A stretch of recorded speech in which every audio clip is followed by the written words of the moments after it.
Welcome to Flat Earth Debate, Uncut and After Show.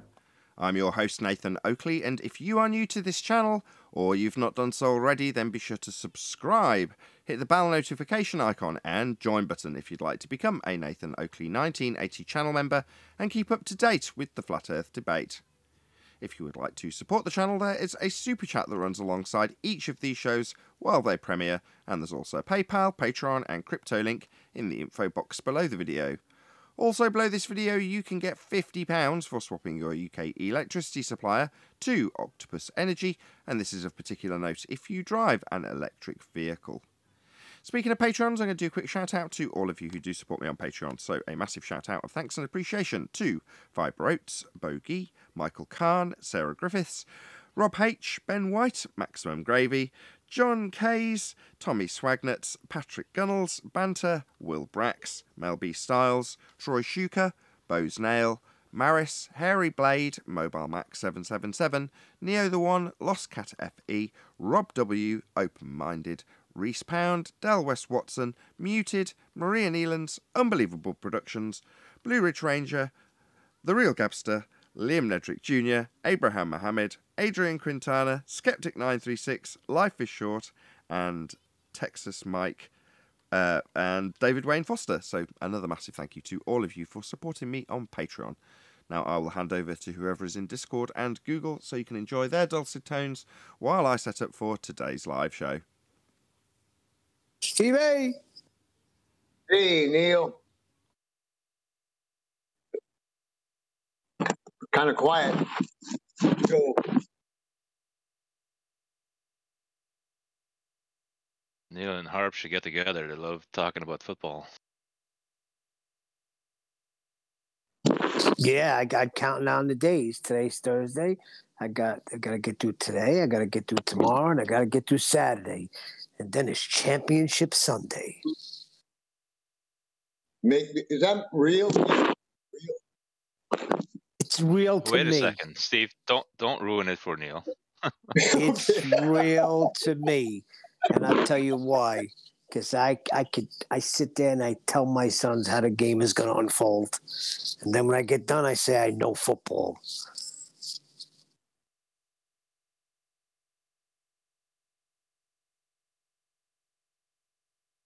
You're telling them the winner? Yeah, I tell them exactly how the game's going to unfold.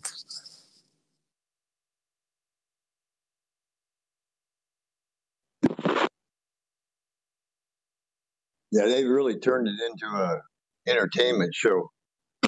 Yeah, it's like the WWE now because, listen, with 13 seconds left, you go into a whole different type defense than what you've been playing the whole day. You go into a prevent style defense and let the guy march right down in 2 plays and get a field goal to tie it. Come on.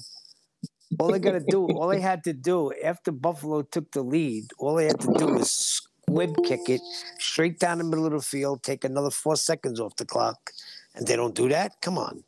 I'm sitting at home and I know to do that.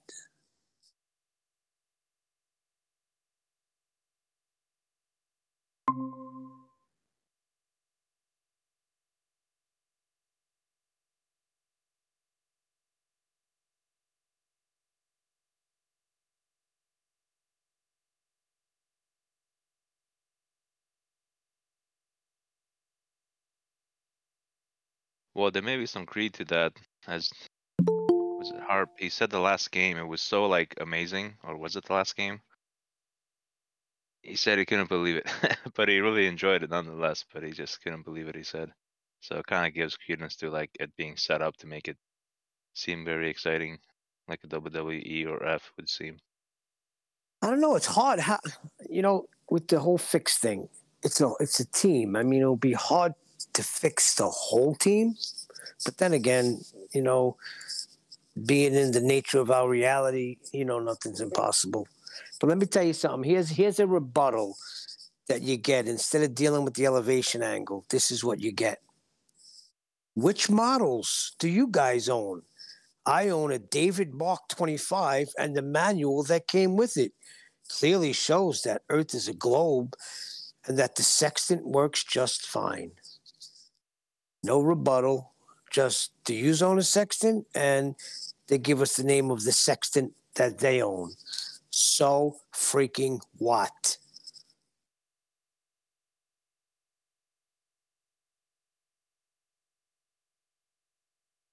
I had one guy telling me he didn't need the horizon.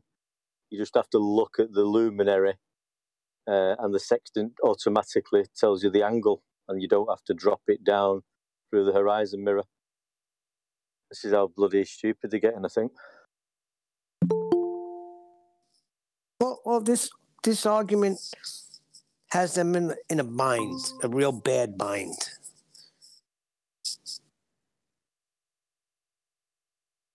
Did you hear what I said, Tenth? I just got on. I had trouble getting on. The last thing I heard was bad bind. Okay. Which models, referring to the sextant?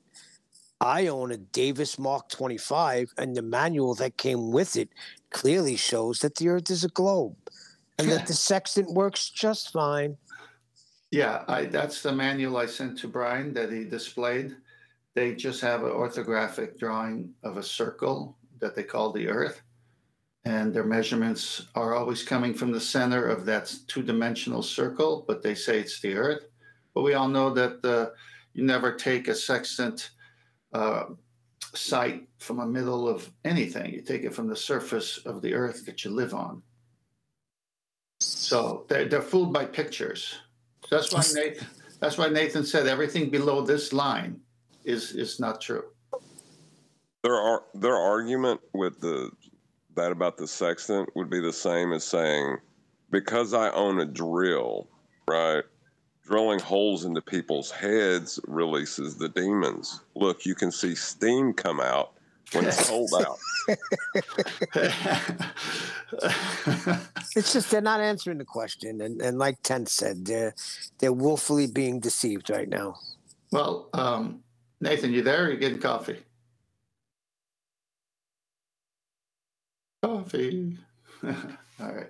I'll wait till he gets back. Yeah, look, when you look at all of those sextant manuals and the books, they show a circle that's supposed to represent the Earth as being spherical. And they do cutaways and put shadowing so it looks like you got depth to it. And then they go to the middle, the center, and then they draw a huge plane, a horizon plane, like a tangent plane, but it's a circular horizon, like a disc.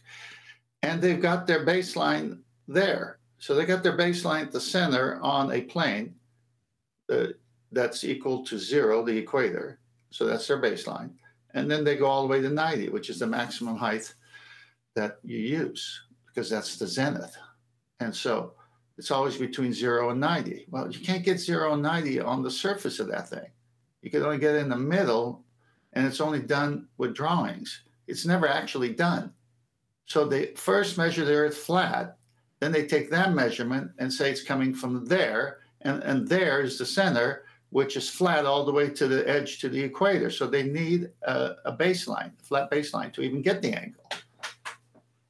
Yeah, they're willfully ignoring all of that, like as if they could get to the center of the Earth. Come on now. Yeah. Sounds like they're getting brainwashed with the pictures in the book rather than studying how to actually use it and what's required. They're not critically thinking. You're right. No, that's it. That's what I've been trying to share all this time. But you said it again. Say it again. They're getting brainwashed. Why? Because they're getting brainwashed with the pictures that they're looking at and not looking into how the instrument's actually used and what's needed to use the instrument. Yes, perfect summary. And that's why when I first came out, I said a sextant is an angle measuring device. Now let's look and see what an angle is. And you can't go outside of those. You can't make the sextant drill a hole in someone's head. You need a drill. You can't make the sextant do something that it can't do. And you can't make an angle, not an angle. So once you have that, then them using the sextant and saying they do it from a curved adjacent falls apart. Remember, I used to say, It can't work on a globe because it can't work on a curved baseline.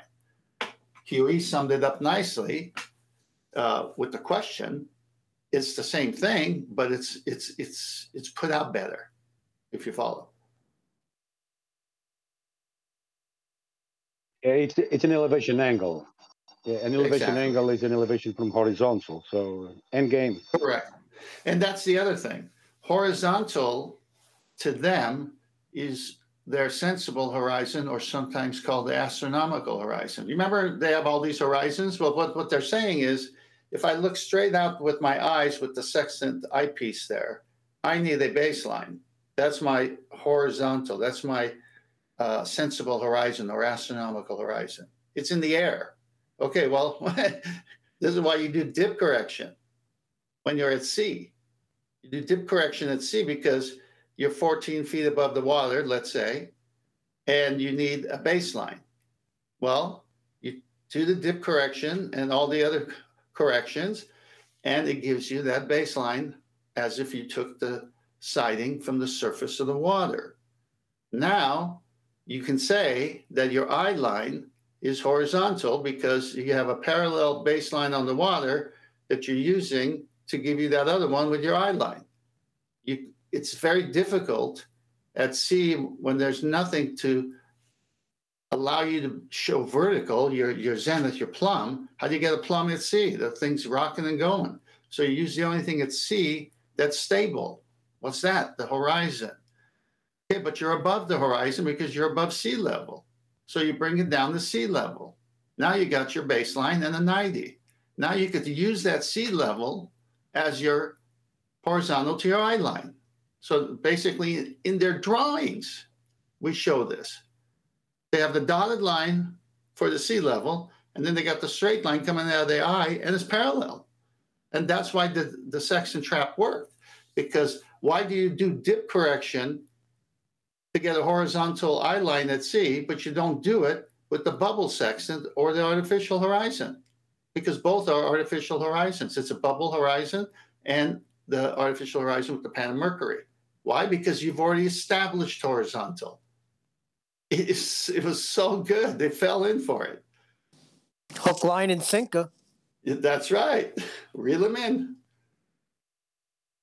They established a baseline, so they don't need to do dip. But at sea, you need to establish that baseline. So you got to do dip. Who's flat Earth? Some of them are saying, like I said before, like one of them's telling me he doesn't need the horizon, and just shows that they don't know how to use the instrument.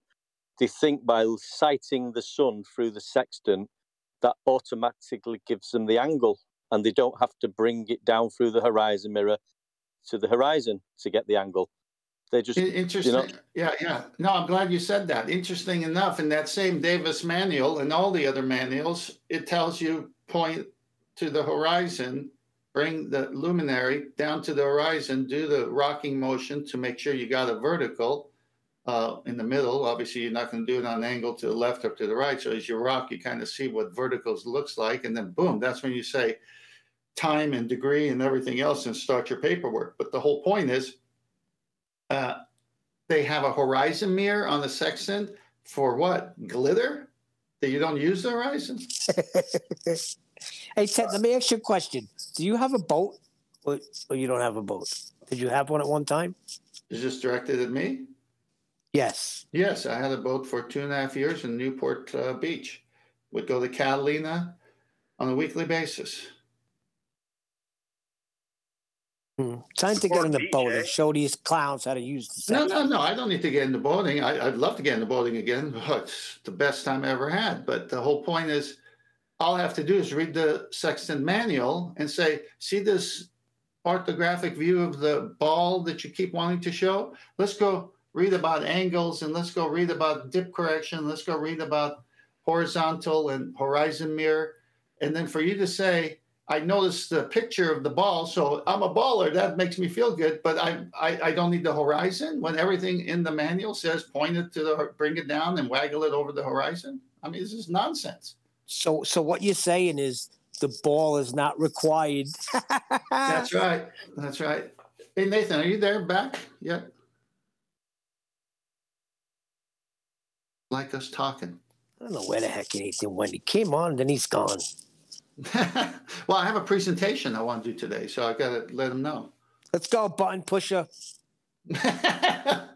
All right, I'm going to go get a cup of tea. You guys keep it going since Nathan's nowhere to be found.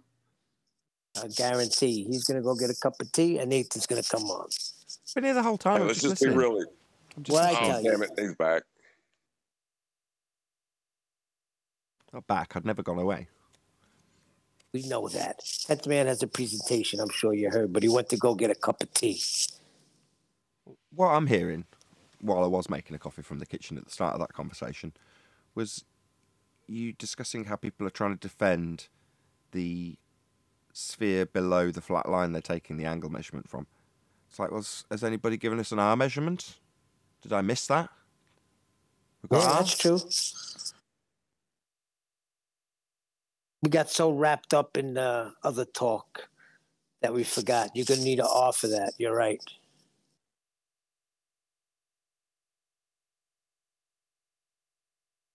Right. And when you point that out, they'll suddenly realise they can't get it and lie about needing it.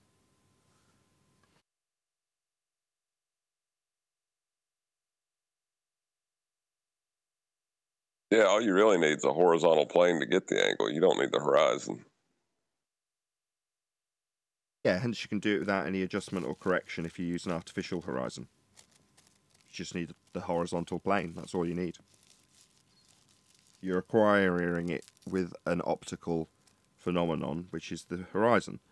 But that has its flaws, and you have to make minor corrections for your height above the deck, the sea level, if you're at sea. But if you're not using that natural phenomenon, then you can just use a artificial horizon or a bubble and establish level that way. But once you've established level to match up with the ground that you're going to be plotting your position from, that's all you need to do. There's absolutely no requirement to do anything sphery at all. Ball not included and ball not needed. No. Well, if you include it, I've said this before, when you get here and you're like, no, Sextant needs a ball. Really? Well, even by your own standards, you claim that you've got to correct that flat. You call it dip correction. You've bastardised the real height of eye correction that is actually utilised, but nevertheless, you're still telling us, if you come with a sphere belief and use the sextant, you've got to do a correction to make the ground flat. That's what you've got to do. You do a correction. What's that correction doing? Making it flat? Yeah, we know. Because that's where you've got to begin to measure your angle, with it flat. So you think it's flat. If you don't, you correct it to be flat. Hey. Hey. Nathan, I've got a present, if you allow me to do it today. It's 21 slides. Could be half the show minimum, or maximum, actually. Do it now? And then talk. No. Spent too much time to do it now. I did all those things before to set all the traps. Now I want to come out, and now they've all spoken on these subjects. They're on record. The whole idea. So I shared it with Adam. I shared it with Adam. He liked it. So I'm thinking there's going to be a good follow-up talk about it, so we can do the housekeeping quick, and we'll get right to it. No worries. I'm excited.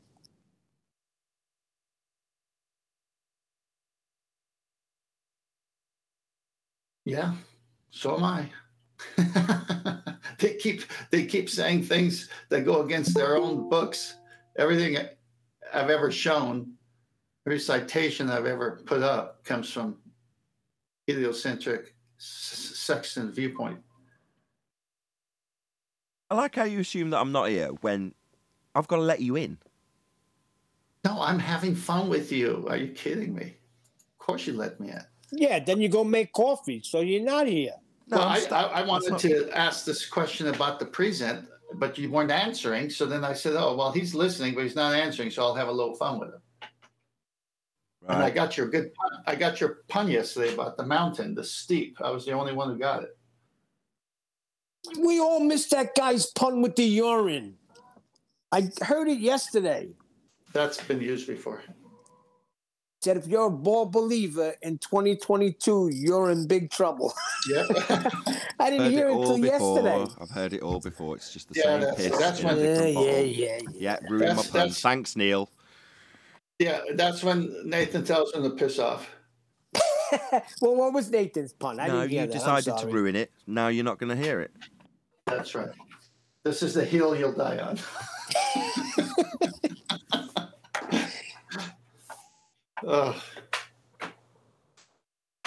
So, hey, Adam. Afternoon, guys. Nathan. That's me. Yo. Hello. Yo. We intend for chatting last night, and I know he's got a presentation to do. There's a little bit, I talked about Q and Fee, gave him a shout out, and he was going to do space celestial navigation. The first couple of minutes or maybe 2 minutes worth of his video is either worth playing. It's an old information video, or worth me maybe just going through what it claims is going off doing space celestial navigation. Yeah, if you can do that, just to be on the safe side, if you can present it and scan through it, that'd be brilliant. Yeah. Right.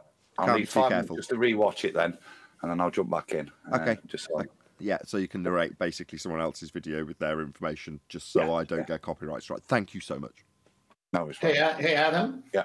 Since you've seen what I'm going to show, do you want to go before me or after? No, it will just follow on. It's just a nice, nice way to end it, because it really is. Gotcha. Well, you'll see. We're not going to do housekeeping. Words, I've already decided we'll forgo housekeeping. So as soon as I start the live show 10th, we'll launch straight into it. I don't know if you're prepared for that. Perfect. Yeah, I'm prepared. I'll share my screen. I'll do the whole thing. I'll be back in 5. I'll see you. No worries. Excellent. Oh, it's going to be a good live show then. Good, meaning I have to do very, very limited amount of work. Yes. Yeah, I'll be pushing the buttons today. Excellent. That sounds good to me. Too much fun. It's nice to see. When I wake up early in the morning, it's tough to get in that daily routine that early. So, when you prepare something to show, you're already amped up to share it. So I'm a little bit more, my voice is a little bit more, it's not slow. I'm not groggy. So other days I come on the show. Good morning. Released a video about my ceiling. Not going to be not going to be a viral video or anything. By the same token, do you remember me saying that I'd sold a load of broken amps? Yeah. Well, I just reinvested the money back into acoustic treatment, as I do. Yeah, I saw the video this morning, and makes the world's best kids room. That's for sure. I don't know about that. I mean, it's one of the conditions that I sort of set out for myself or discussed with my wife was that I wouldn't encroach on any of the actual usable space in the room. So if you look around, you're like, it looks weird. You're like, yeah, it does. It's not aesthetically pleasing. It's ugly, in fact. But what I've achieved in terms of what it does, its acoustic treatment, is excellent. I'm delighted, in fact. And in terms of the wear of where it is, it's not interfering with anywhere that the kids are moving around. So the big chunkiest stuff is well out of the way. The biggest surface area is the ceiling. They can't touch it. And the rest of the stuff is thin enough to be behind things that were already in situ against the walls. So in other words, for the most part, there are a couple of exceptions. The one by the door, which was the last one I put up of the expensive panels. With the exception of that one, in fact, none of them are really in reach of the kids. So it hasn't affected the lounge. And in fact, just by coincidence, a couple of days ago, I was showing my eldest daughter videos of her when she was a month old. And she's in the room, and the layout's the same. There's just no panels. But you can see that nothing has changed in terms of the amount of usable space, which is good. What do you mean it's ugly? No, it looks good, Nathan. It looks real good. The video I saw today. But when I said it was the world's best kids room, is because in that room, your kids' hearing is going to be so acutely set that when they go anywhere else, they're going to say, "Daddy, how come?" I see what you mean. Yes, it's a good room to. It's very relaxing because I've put loads of wood on all of the panels, so it's not just a dead you know, what do they call it, an anechoic chamber. Well, because it's got wood on all of the panels, it reflects the sound back into the room to a certain degree, just broken up, so it's not causing reverberation, but by the same token, you can still hear yourself in the room. And that's the battle, really. It's the battle between getting rid of the sound of the room so it doesn't enter the mic, or doesn't enter my ears when I'm listening to you, monitoring you, and keeping enough of the room sound so that it doesn't sound disorientating, which I've been in many, many studios that are just treated with soft stuff everywhere, basically. And it's slightly unnerving. It's really hard to describe. Slightly claustrophobic feeling, slightly uncomfortable, uneasy feeling. And you kind of want to get out. And it's not like that at all in here. It's very relaxing, to the point where my kids will fall asleep in here, which is a testament to it. Same with my wife. Yeah, very nice. So how's it watching movies and all that now? I haven't really done it. So my wife I'm not that into movies anymore. I've got to be honest. Since Space went away, I've just been... Okay, well, sound and like music then. It sounds wonderful. You know, that sort of thing you rate on speech intelligibility, which is all I'm going on for what I use it for, which is listening to you. Being able to clearly hear what's actually said is the main purpose in that respect. But for my wife, when she's watching a movie, she can hear everything. So if you go around to someone's house and they're like constantly turning the centre channel up and you still can't really hear what they're saying, it's not because it's not loud enough, it's because it's bouncing around the room and you just can't make out what they're saying. Like if you're in a massive church, you can't quite hear the sermon. Well, that's just because it's bouncing around and there's horrible acoustics and you just can't make out 3 or 4 in every 10 words. Well, it's the antithesis of that here. You can hear everything really clearly, which is the whole point. Yeah. Nice. That's good, because I've had to turn the center channel up at times. I have to do it all the time. Yeah, I get bored, so I don't really watch. She put on some love story yesterday and on Netflix, and 30 minutes in, I was watching other things on the iPad. Hey, I like chick flicks. Is that a new recipe from Chick-fil-A or what? The one that got me was that Walk to Remember. My wife put that on. I'm sitting over there sobbing like a little baby.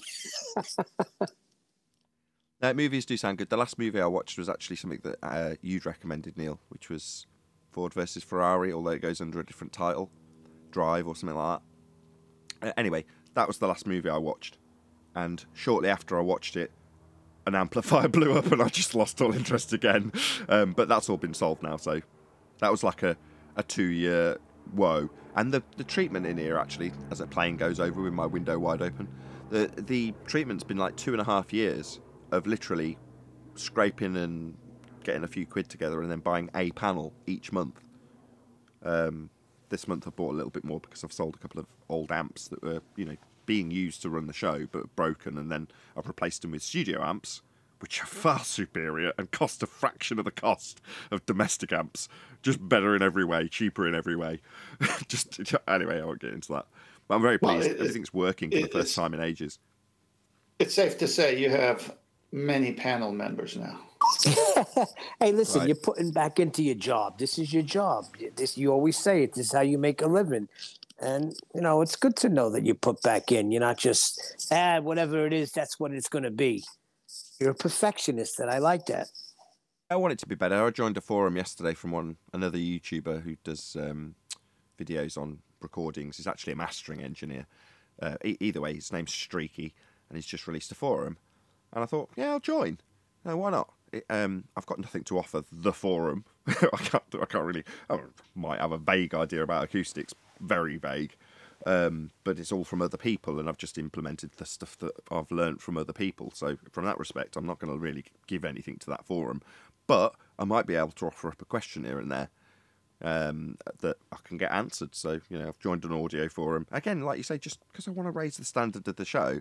It would be nice to end, though. I mean, as much as it's not a horrendous loss to spend 100, maybe £150 a month, it'd be nice to not, because I'm on a very tight budget. But by the same token, I've committed to it. I'm like, no, I'm gonna get it done. If it takes 3 years, that's what I'm gonna do. If I'm not gonna just invest £5,000 into treating the room and then be in debt for 3 years. It's like, no, I'll buy it as I've actually got the money, and it'll take a long time. But by the end of the process, I'll have a fully treated. Well, I have now. I'm at the end of the process now. I've got tiny little details to do, very, very insignificant things, little differences. If you look at it as an investment, which it is, because this is your trade, you're always going to use it. They're not going to break necessarily in the sense that it's mechanical.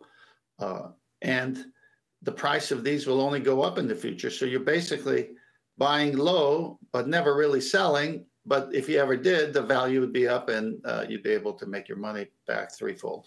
And the topic ain't going nowhere. Yeah, exactly. That's exactly why I'm more than keen or more than happy to invest in my YouTube career, because I see the subject as an evergreen subject. And, you know, it seemed fortuitous at the time. Obviously, there's been ups and downs in terms of YouTube flat earthing while I've been doing it. But that's true for almost anybody doing any subject. So as much as I can play the hard done by and moan about how our opponents get much, much more prevalence in the algorithm, so what? If I was making computer videos, I'd be moaning about the fact that there's massive YouTubers with millions of subscribers that I'm up against. Well, I don't have that, right? I don't have that competition. Even in my anti-flat earth people that I could moan about having the prevalence in the YouTube searches that I don't. So what? You know, it's why moan when you could just get on with it? You know, just do it. Nathan, I'm going to share my screen now before the show, just make sure everything's working. Sure. Okay. Glad I did that because mumble. Wait a minute, we've got 60 seconds. Hold on, my window.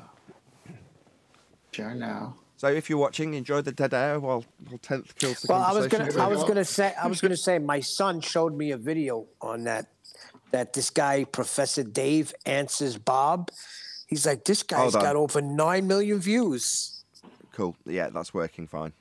That's good. Okay, I'll just leave it here on full screen. Go on, Neil. Finish your thought. I just wanted to get that done in case there was an issue. It went black first of all, but that seems good.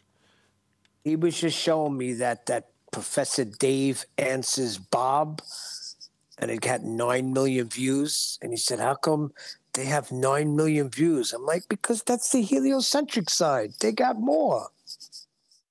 No, they get all the publicity that we don't. So back when I started, you typed in flat Earth.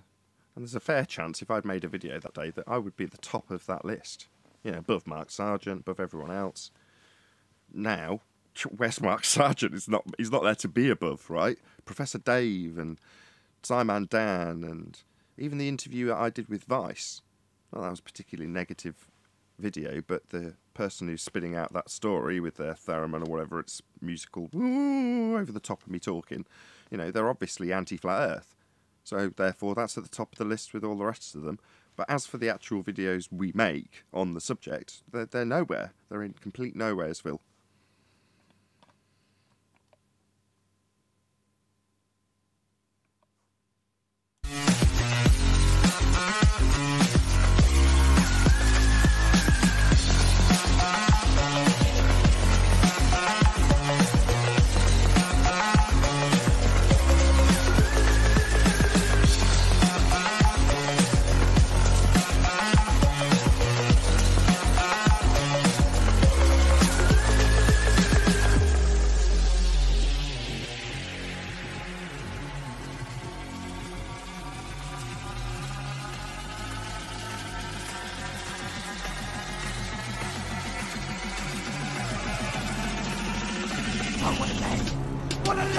Welcome to Flat Earth Debate Live.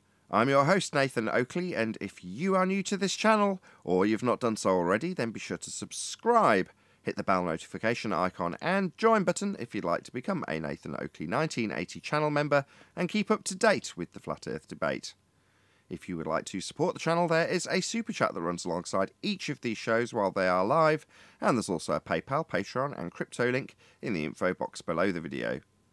Also below this video you can get £50 for swapping your UK electricity supplier to Octopus Energy, and this is of particular note if you drive an electric vehicle. Most importantly, if you'd like to join the discussion, simply mute the page you are currently watching, then click the link in the info box below this video to join the panel and express your views on the nature of Earth. If you do join, please don't swear. If you do, you'll be ejected. And if you are, please don't try to rejoin the stream using sock accounts. You'll be warmly welcome back on the next stream. Please also share the show on social media. Sharing the show obviously increases the live audience, but this in turn increases the chances of a more diverse panel, so please share the show on Facebook and Twitter. One last time, if you're new to the channel or you've not done so already, then be sure to subscribe, hit the bell notification icon and join button to keep up to date with the Flat Earth debate. Now we are joined by Neil, 10th Man, the Adam Meakin, Eli, did I miss anybody? I don't think I did. And a whole bunch of people on Discord. Welcome, one and all. Hello. Greetings all. Hello. Hello. Good afternoon. Hey, Eli. Hello.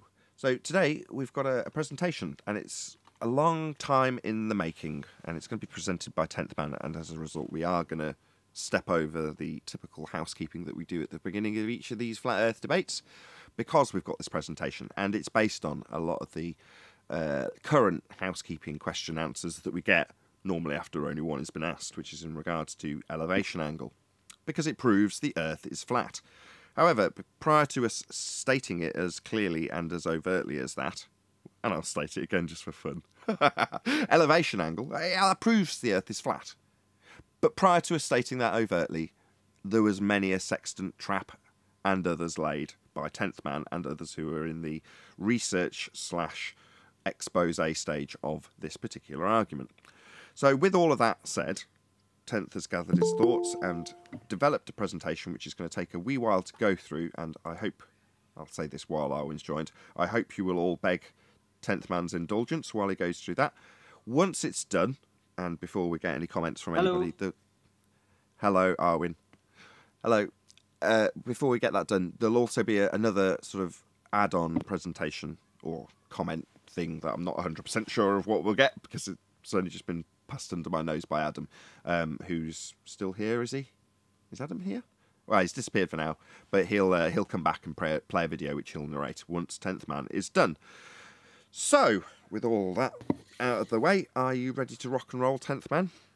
Yeah, sound check, Nathan. Good? Yeah, we're all good. Yeah, I think we're all ready to go. So, yeah, in your own time, 10th. Take it away. Okay, I got... Great. So this will be a review for most of us, because we've been talking about it for a long time now. It'll be new information for others, but it also might connect all of the little arguments and sidebars once we go through this. Because one of the things I wanted to see by dripping the information out was how the anti-flat earthers or ballers would respond when I use citations and references from their own books and showing that the Earth is a plane and a sextant is an angle measuring device. And as they responded, that's the way I would go, because then I know what to overcome as their objections. So this will tie in a lot of things. There's a few more things out there they haven't responded to yet, but they'll come in due time. So let's get it going. Sextant is an angle measuring instrument. As you see with the images here, you hold it in your hand. There's a horizon mirror. You can see at the bottom right, it's an angle, it's a right angle, and you're going to find an angle between those, that perpendicular. So let's start right away. What does measuring an angle involve? Okay, so number one, identify a vertex. So what's a vertex? Where two lines meet. So that would be O. The second step is place the center of the protractor on the vertex, as seen here. Okay, and then the third step, align the protractor's baseline along OY and note the degree. This is how you measure angles. No one's ever going to change this structure here. What kind of angles are there? Well, there's an acute angle, which is less than 90 degrees. There's a right angle, which is equal to 90 degrees. There's an obtuse angle, greater than 90 and less than 180 degrees. There's a straight angle, equal to 180 degree. There's a reflex angle, greater than 180 degrees and less than 360 degrees. And a complete angle, which is equal to 360 degrees. You can all see that. you can all see it takes straight lines. The right angle. 10. Sorry to interrupt. Your slides aren't changing, bro. I switched it on mine, but I see on Nathan's thing it's not moving. Oh, it's all going wrong. Oh, no. It's okay. Only thing can save the ball. We can start. I mean, it's not that far into it. So do I need to start again or what? No, I just pull the slides up. So no, I know, but what do I need to do on my end? You just click on number 2. I did. Well, hang on. Let me go back to let me go to number 3 or the next slide. Have you tried turning it off and on again? Okay, that's it. That's it. Hold on, nothing's changed. No. Okay, let me go back. Right. I know this is live, but for the live audience, just pretend none of this is happening. Okay? Right, just stop screen sharing and then start screen sharing again. It might be that the screen share itself has crashed as opposed to your program, because it sounds like your program is functioning okay. Yeah, gotcha. All right, so here again. Literally 10th, though. The reason I weren't here was my computer just crashed totally. I had to just restart it. So Gremlins. That's a little convenient for the ball, isn't it, boys? We're getting hacked. Okay, I've shared the screen. Is it showing? Still on Sextant angle measurement. Yes. Just go to. No, I know, but let me switch it.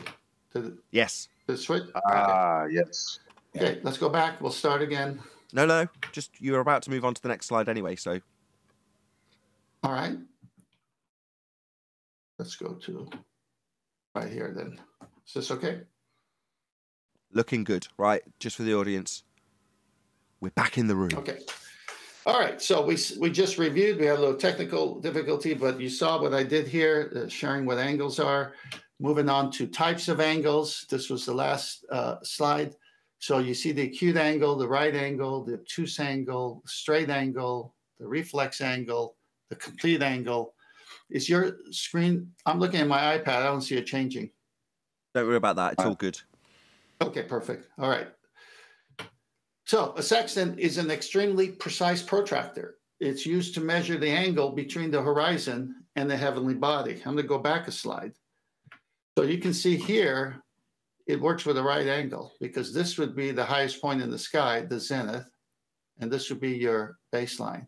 And it's always a right angle, and the angle is somewhere between 0 and 90, as you're going to see here soon. So you need a horizon. You just saw how a protractor works. It's the same principle for the sextant. What does a sextant measure? A sextant is a navigational instrument used to measure angles. In celestial navigation, it measures the angle between the horizon and the celestial body, star or a planet. If you use it horizontally, it can measure the angle between two terrestrial objects, lighthouse, spire, or pier. The sextant is a navigational tool that measures elevation using angular distances. You can use a sextant to determine the altitude in the sky of the sun, moon, or other celestial bodies relative to the horizon. Okay, so when people say you don't need a horizon, you do need some kind of horizon, whether artificial or real, you need it. Here's a star zenith.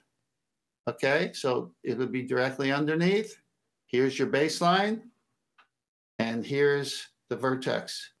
And here's you with the sextant. And there's your elevation, altitude, angle, one and the same, basically. Okay, what is zenith distance? Zenith distance of a body is its angular distance from the observer's zenith. So let me pause here. So this is the observer holding the sextant, and directly above him or her is the 90, the plumb. We've still got the same thing. Yeah. You 10th. Yeah. Quickly in Skype, just send over that file to me, and I'll do your sharing for you. And you just have to tell me when to change the slide. Okay. Let me. Okay. Again, for the audience, none of this is happening. This is actually really slick. Just look into my eyes. Don't look around the eyes. Just look into the eyes. None of this is happening. Sharing. Oh, there we go. No, it seems to have jumped now. Okay, you know what? Why do I have... This is baller black magic, I'm telling you. It is.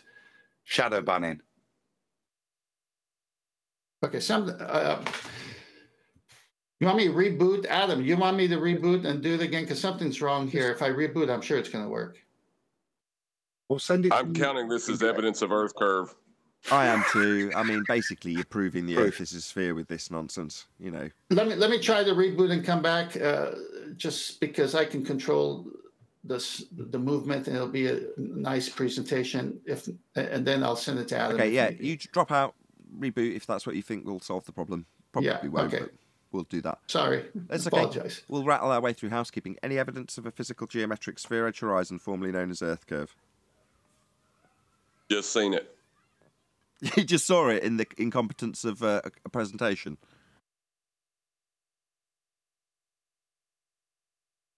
That'd be a no. If the Earth didn't curve, then that wouldn't have happened.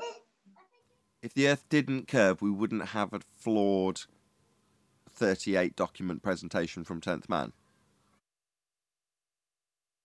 Exactly. It's one of the better arguments I've heard this year, actually. I'll agree. That is one of the better arguments of 2022.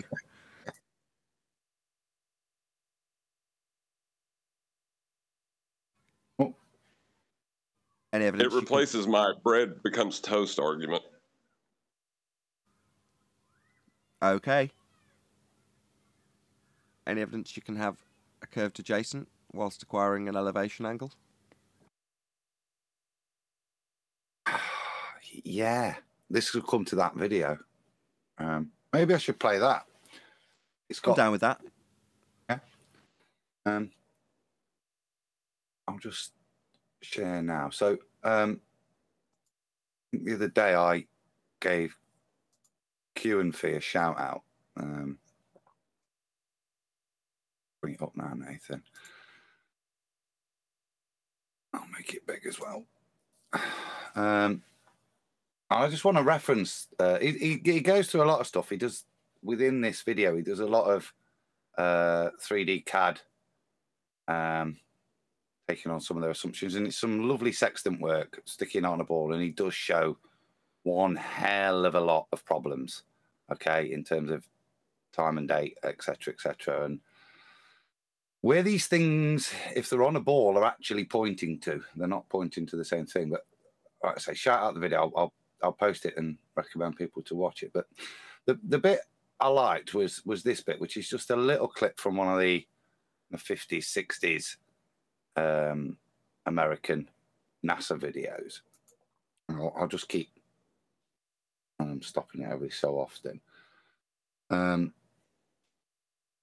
So, oh no, that's still the beans. Okay, so this is the clip, and they're just talking about how you navigate in space, and it's the same principle. This is your space gyroscope, and there he is looking it up. Now, these are his two sides of his mirror. What this claim says is you still need to use the horizon. So you line the left-hand horizon mirror up with the top of the leading edge of a ball, and then you move your other mirror to your star to get your landmark. That's how we navigate in space. We're still using the horizon, the leading edge of a ball, to take our angle off, even though we're no longer, God knows what the dip angle is. But as you can see here, they're confirming that, yeah, that's what you do. Straight it's not straight, just lining up to the horizon. And then obviously when you're going the other way and maybe you can't see the Earth, oh no, look, here's a great example of them. This is obviously real, you can see. Hold on, why has no one ever presented this? That's obviously a real photo. It's one of the best proofs of the year, I told you. But you can see what we're measuring in this claim look is the angular difference between the leading edge of a ball, the horizon, that's what it is now, okay, and this. Now, it's gets just as farcical. You put this is what they're saying. You put the information into the computer, beep beep beep beep beep beep beep, and then look, there you go. So that when you're a bit closer to the Earth, that's how you get your elevation angle off the the leading edge of a sphere, and then ta-da! You can do the same on the moon, guys. There it is, lining it up with a point. There you go. And now I know exactly where I am in the universe. OMG. Just such massive liars. It's unreal. Like, literally, it's a second law of thermodynamics violation operation that they're claiming to be taking part in. What an outrage. I hope people look at this and feel annoyed with this nonsense. Sextants in space. Yeah. Okay. I'm back. They don't care. Right. First of all, they make the positive that the horizon is the leading edge of a sphere. And frankly, as long as it's the leading edge of a sphere, then the moon's horizon will do just as much to take your angles off. Is what you were being fed in that. I say, go and watch it yourselves. I'll post a link in the chat when I finish sharing. But there's a lot of good geeky stuff that follows as well. I'd say in terms of plotting this, but I was just outraged at what was being presented to me. I was not outraged, aghast.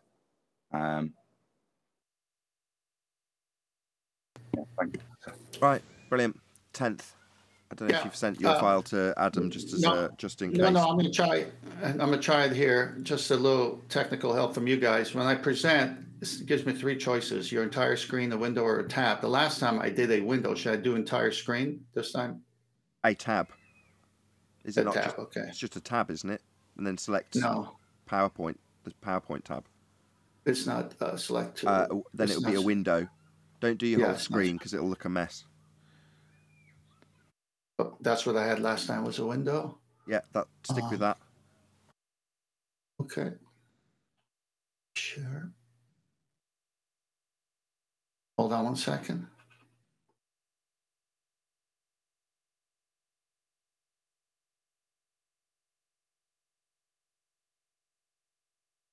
We're holding. I know. I'm trying to get the. Okay, so I've got. No pressure.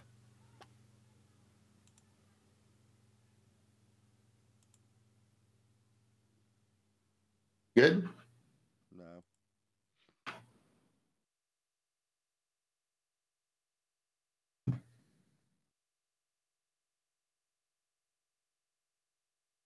I'm seeing a white screen. White screen. Just try once more to stop sharing and start sharing. Oh no, he's dropped. Oh, it's comedy of errors now. I'll get him to send it, mate. I think. He'll come back. We'll get there again. Once he's back, if we just do a quick test to see if it functions, and then we'll go through the whole thing from the start. So how are you, Adam? You good? Yeah. Jolly good. Hold on, he's back. Go ahead, 10th. Let's just see if we can get you to share that window again.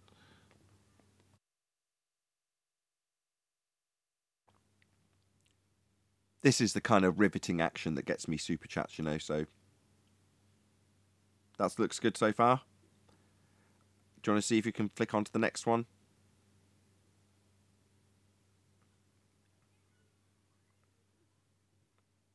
Also, we can't hear a word you're saying, 10th. So you must be on mute.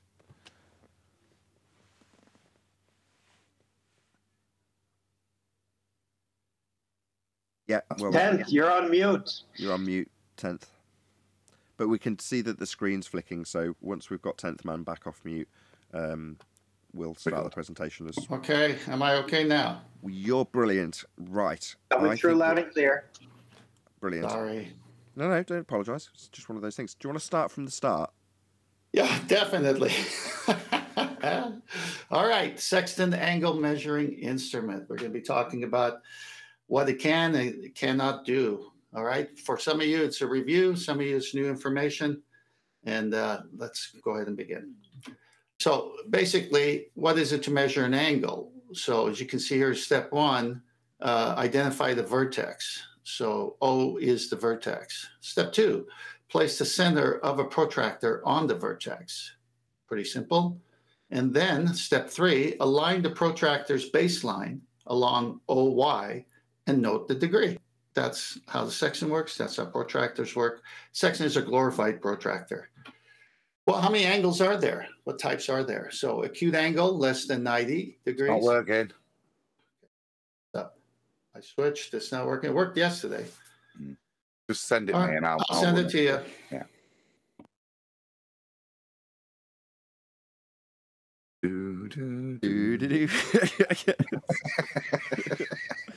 There you go. It's changed now. It's just it's on a slight delay. Oh no, it's because he stopped. It's just an issue. As soon as I get it, go back to housekeeping. As soon as I get it, I'll pull it up. The best proof of sphariness all year. Yeah, you can just see the videos now. Look at 10th Man, the individual, who I'm going to bash as an individual, because that proves a sphere, says Anti-Flat Earther. Well, it's obvious that he wouldn't have those screen sharing problems with his computer if it wasn't a sphere. Logically, it follows. Logically, he wouldn't have a computer at all if it wasn't for the sphere, obviously. No. He must have just, as he was improvising the presentation, while he was doing it, he stumbled upon this terrible, terrible fact that actually disproves the entire flat Earth. So he's just trying to mock it up right now, right? To scurry away from that. That's the reason. Your mic's gone terrible. Have you switched mics accidentally? Nope. Where's 10th? Okay, I don't know what's going on there. I'll just log back in. Okay, this is possibly the greatest live show I've had all year. I mean, I'm having trouble copying this thing. Let me get to Adam personally on a call. I'll speak to you in Skype. I'm going to hang up on ring 10. Okay. Hello, how's my sound now? Much better. Much better. All right. Important stuff. So I'm really glad we didn't go through housekeeping, because obviously what with that developing conversations left, right and centre. This is really good.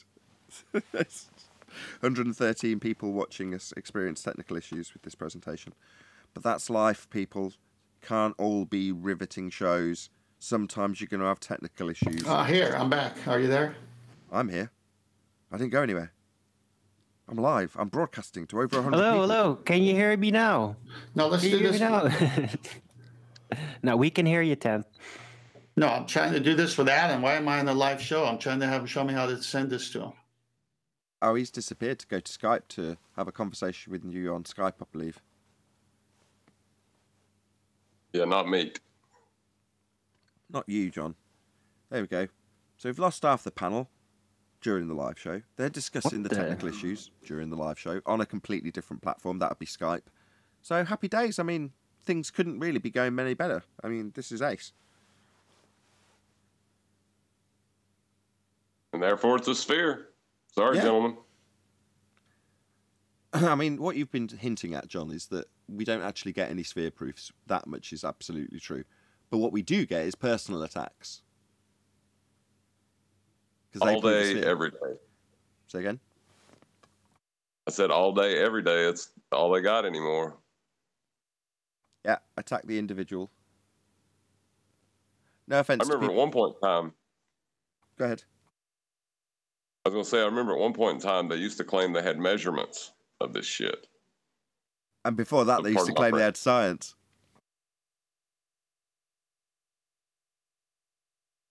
So I was right, wasn't I? 10th Man really stumbled upon this terrible factoid that disproves the entire flat Earth in his presentation, and he's like back room conferencing with Adam right now. He's the only one that could actually help him out how to get through this without revealing that evidence. Yeah, they're basically discussing the awkward nature of how this actually proves a sphere, and halfway through the presentation he realised that. And obviously that's caused a big kerfuffle, and they've had to go away and discuss it mathematically to figure out how they're going to go around it so we can deceive the world into thinking Earth's flat. Because that's what we do, really. We spend our time figuring out in the back alleys how we can prove it's flat. Just in case anyone doesn't realise, I'm being completely sarcastic. And I'm saying it because... And so was I. Our opponents do that, though. They do literally spend hours upon hours upon hours figuring out how they can get around arguments that we present in terms of the obvious and observable flat nature of our world, because it troubles them greatly. So they have to spend a long time discussing it and figuring out ways around the problems we present.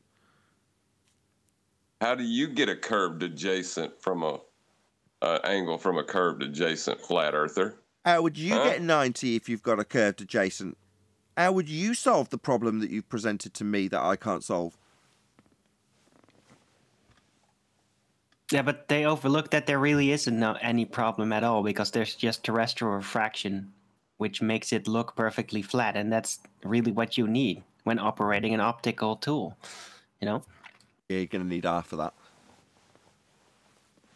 Yeah, but you can't get it because of terrestrial refraction. Right. This is something they don't understand. It's going to take a couple of months. I don't think it'll take anywhere near as long as the Black Swan, but they will get it eventually. They've started to cotton on pretty quick, which is to say that after 2 straight years of denying they've got straight lines to the horizon, always refracted, never no atmo day, always refraction, these claims have been barked at us for 2 years. So when it comes to you drawing a sphere without an R value because you can't get it anymore, underneath a straight line that you've corrected your sphere belief to, you're not going to get away with just barking out that you've got a straight line to the horizon now. Now that is unfortunate for the people who come here and go, yeah, straight line to the horizon. You're like, no, not no atmo day for you, Fundy. Did you forget the 2 years of rebutting us by saying it's refracted? No straight lines ever. Yeah, that's a big problem when you need straight lines for this trig. Go and have a curved adjacent. It only seems like a straight line now. It's got to be straight. Geometric fact, it must be. It's unfortunate for them. Leave your sphere belief at the door. Well, they better improve upon their donkey dick geometry, right? Donkey dick geometry is the reason they can't do this trig. Okay, so we've got Adam. Let's see if you can flick through to the next page. No! Shall we give it a... Should we just start again? We've got to see if Adam can actually make it move. Yes, he can. Look at that. You see, we are super slick. It's not 29 minutes into the live show. This is why we didn't do housekeeping. Doesn't quite fit on the page now, though. We'll deal with it. It'll have to be like that. Okay, I'll move it around. My job here is done. Looks okay on your side, but for the audience, it's got black bars, which I'm very, very anal about. But there we go. It's just going to have to be that way. It's just the first slide. The others will be fine. Okay. Right, 10th man. Got your first slide. Okay. Here we go. Thank you, Adam. Sextant angle measuring instrument. As you can see here, you hold it, you look through the telescope, you need to aim it at the horizon and work with the stars to get an angle. Next slide, please. So what's an angle? When you measure an angle, you need to identify a vertex. So here, as you can see, step 1 is vertex is O. And the step 2 for measuring an angle, place the center of the protractor on the vertex. Okay, what's step 3? Align the protractor's baseline along OY and note the degree. This is exactly what's taking place. Next slide.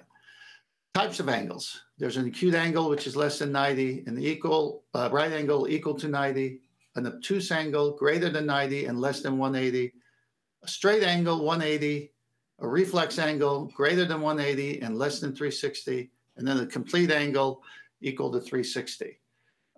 Right angle to the right here, the angle that exactly measures 90 degrees is a right angle. So when we hear and talk about sextant and take your 90, minus from 90, subtract from 90, it has to be a right angle because it's got the 90. Okay, it's pretty obvious. It is also considered as half a straight angle, as half of 180 makes a right angle. Next slide.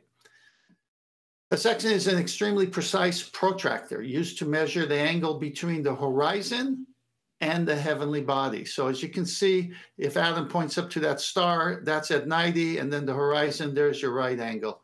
It's just very simple. Next slide. What does a sextant measure? A sextant is a navigational instrument used to measure angles. In celestial navigation, it measures the angle between the horizon and the celestial body, star or a planet. Used horizontally, it can measure the angle between two terrestrial objects, say a lighthouse, spire, or a pier. Next slide, please. A sextant is a navigational tool that measures elevation using angular distances. You can use a sextant to determine the altitude in the sky of the sun, moon, or other celestial bodies relative to the horizon. As you can see here in the picture, the observer is right there where the vertex would be. So he's got a GP. And then the star is over there, and it's got a GP directly over there somewhere. And there's your horizon line, the green. And it's an elevation angle. And it only works with a flat baseline. Next.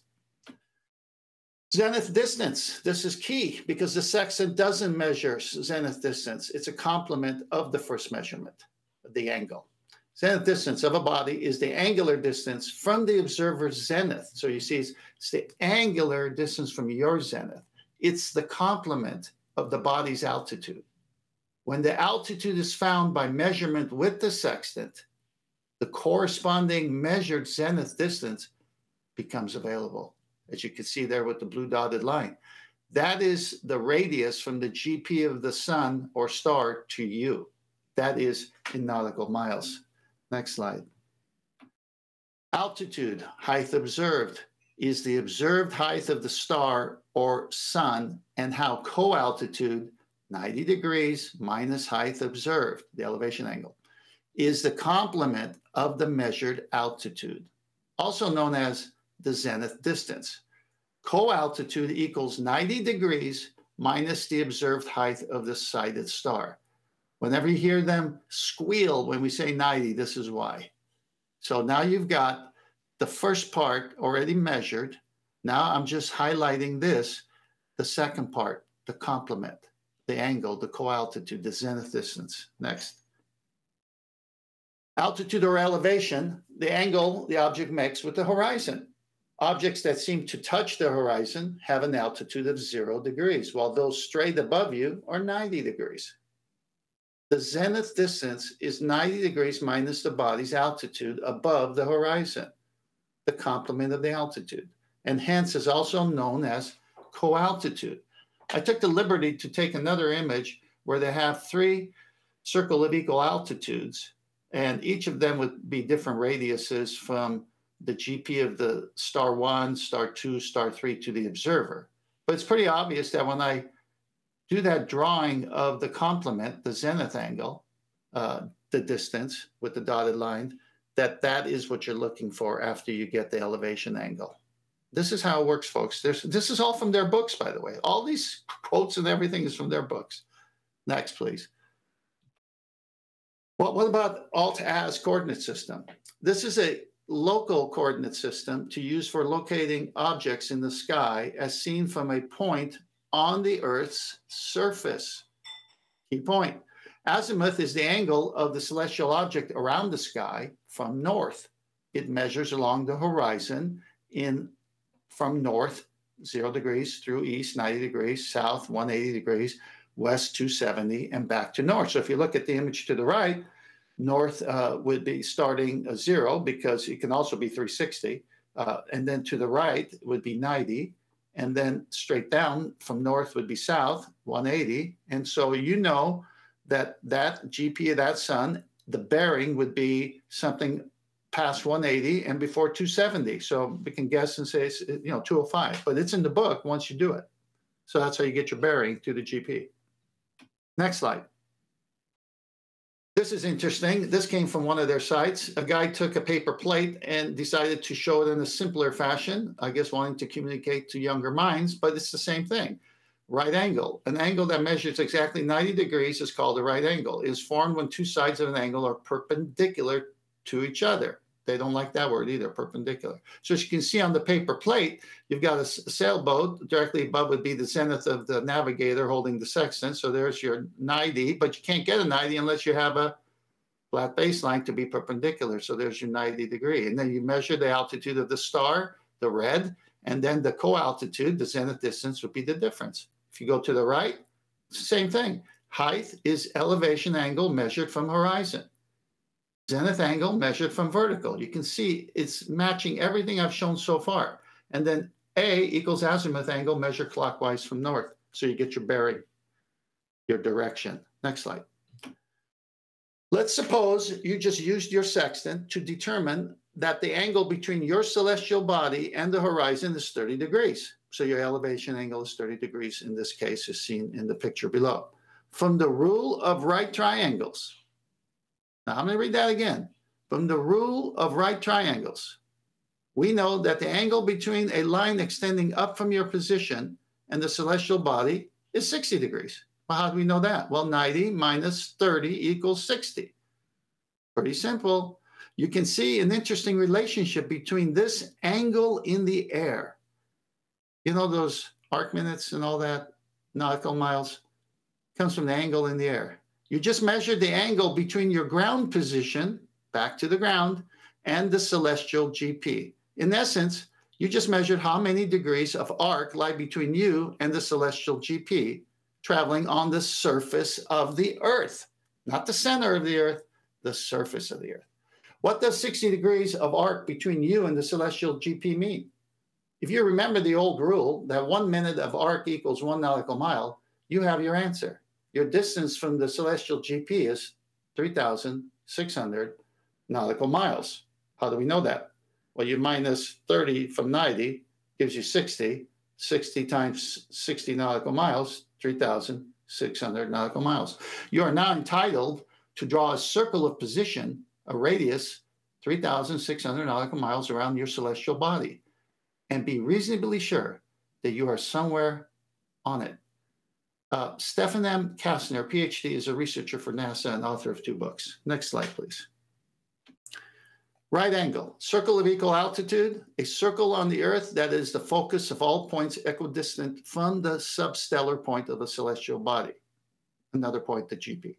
The altitude of a celestial body is measured from any point on that circle is the same, also called circle of position. So as you can see here on that one image, the navigator somewhere on that circle, they just don't know where they are until they do a second or a third.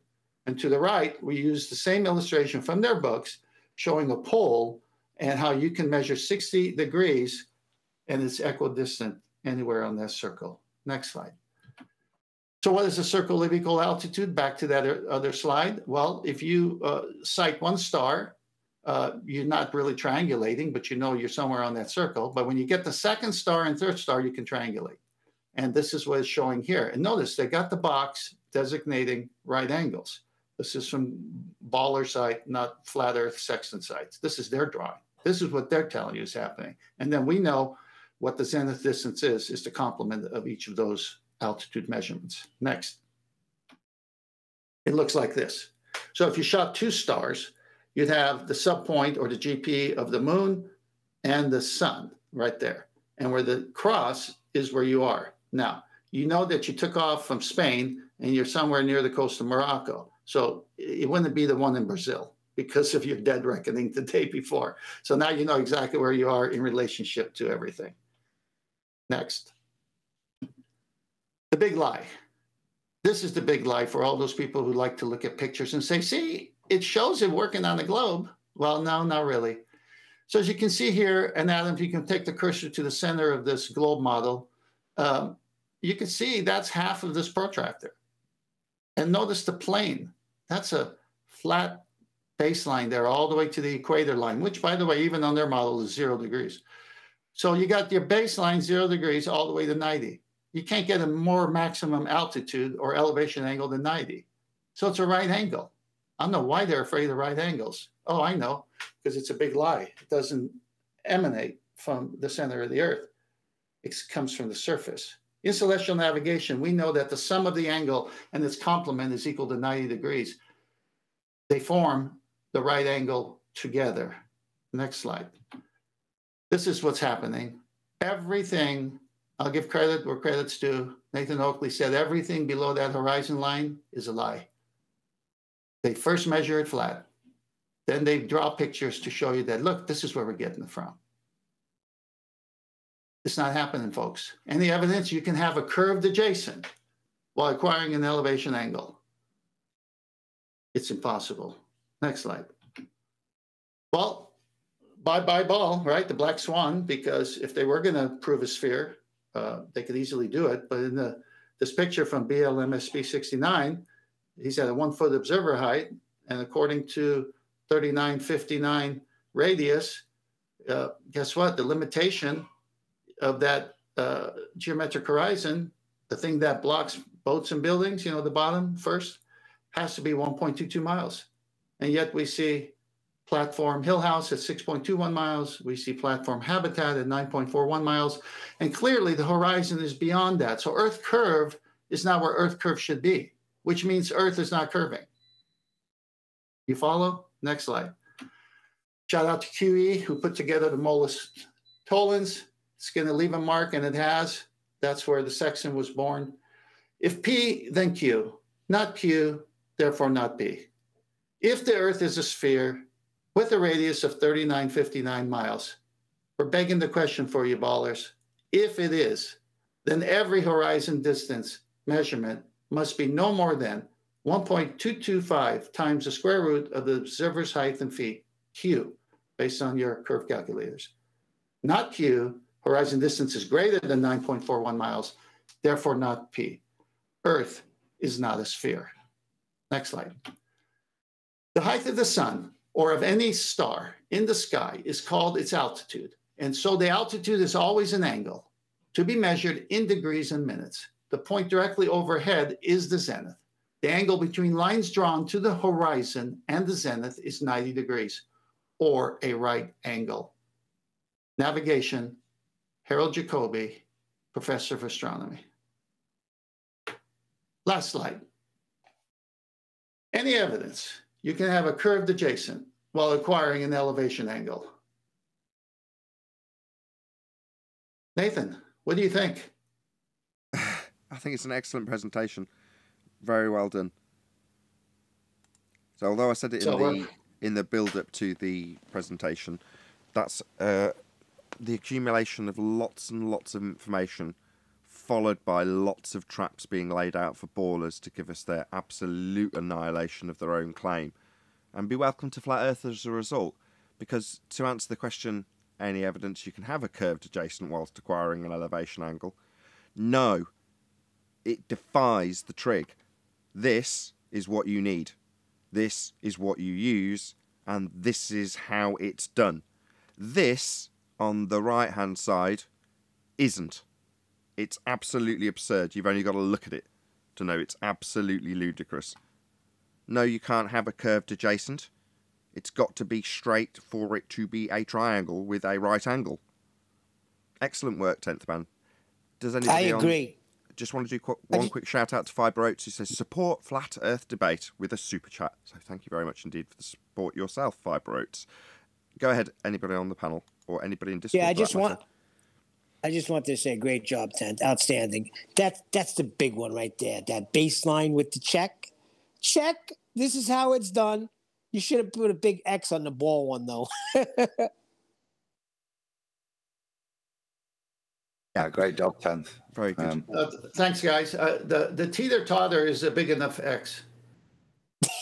Yeah, but just to really slam it in their face, put a big X. Marks the spot. This is from their site. I did not make these slides up.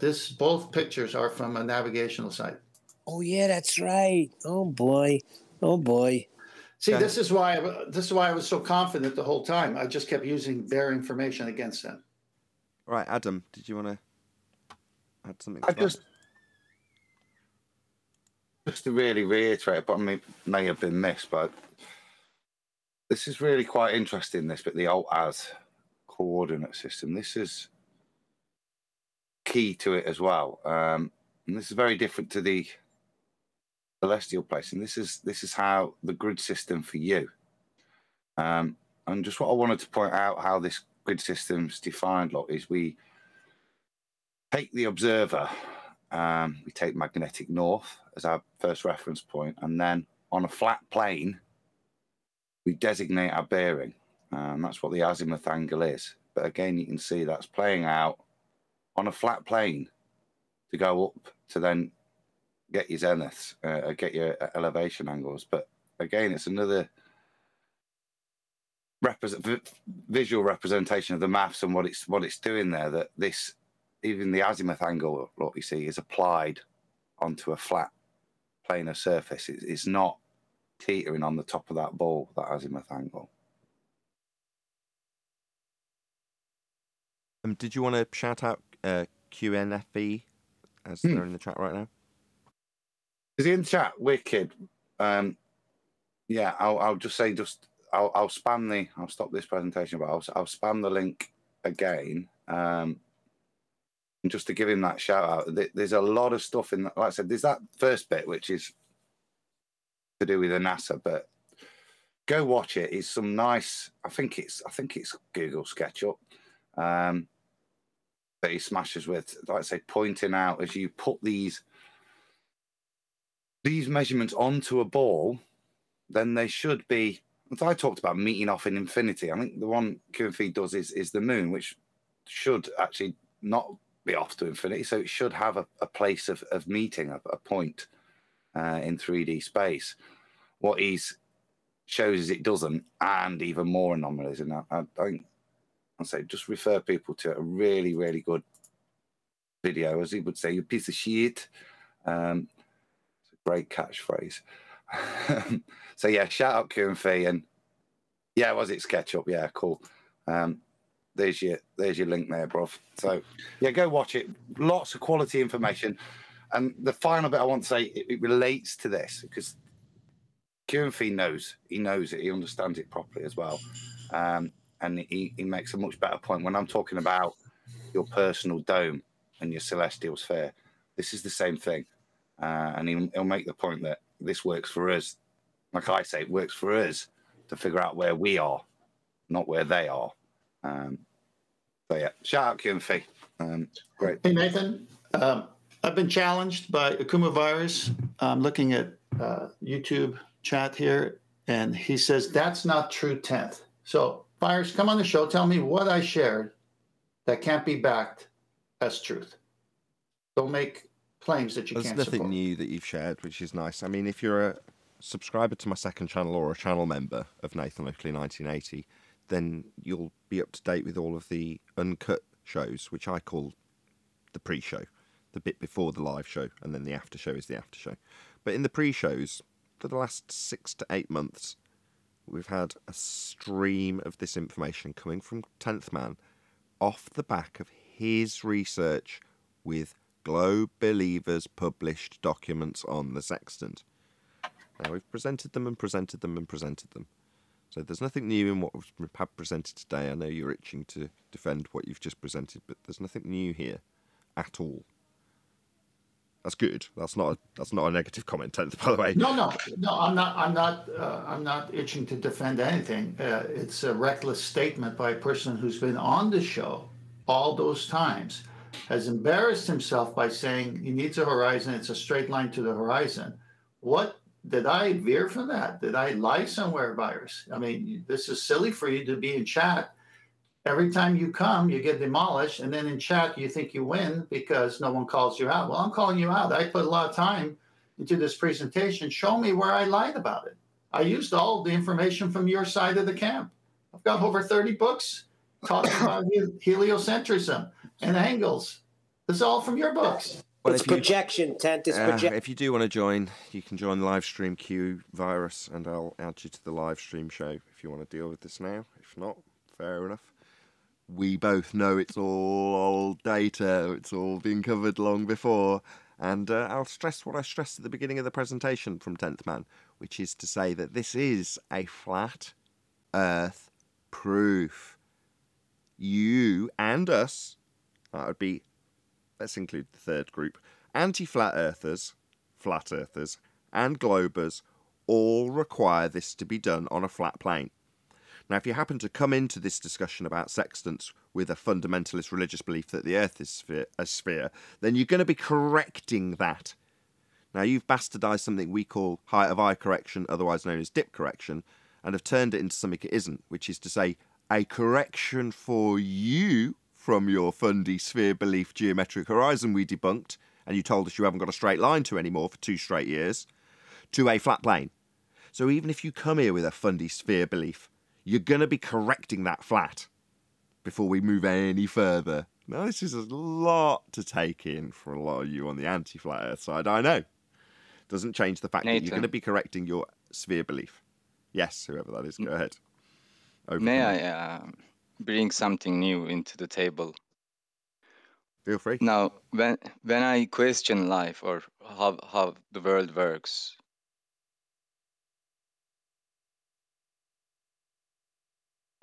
Thank God. always a question. There's always a question which is more fundamental to anything that is happening, which is the question of what is the intention? Now, what is the intention of this world being this way? I mean, the shape of the world, we argue about that all the time. But what is the reason that, first of all, that was hidden? Come on, you've been over this before. Same power. thing. Power and control. Men like to control other men. Power, control. That's it. It's just that simple. That's a good guess, but it's not necessary to know the motivation of a liar to know he's lying. Exactly. No, but we can see the outcome of their lie, and it is power and control. What is God's intention then? I mean, let's say, yeah, that's the bad guy's intention. Let's say, okay. But what is God's intention for us? I don't know. You're asking for the meaning of life here, you realise? Yeah, because it's so hard to find the truth. The meaning of life? No, it's not. 2 times 21. Oh, don't give us It's 42. not hard to find the truth. No. Well, you said it, not me. Well, that's the point, isn't it? You can't even get close to ever being sure of the motivations of any man. What kind of idiot would think he could divine the motivations of God? That's just... Yeah, but any intellectual will pursue that knowledge. Yeah. Anyone hold on. knows they'll never get to the answer. It might seem that way outwardly to you that an intellectual would pursue those things that we're detailing. However, on a much more fundamental level, everybody's just trying to avoid death and get laid. Death and sex are the 2 most prevalent things that will permeate your brain for the rest of your natural born life. Don't get run over by that bus. Oh, that girl looks nice. That's it. That's your base instinct. Let me give a direct answer, because I know where he's going. They want power and control. They would have to give up power and control if they relinquish evolution, atheism, all that.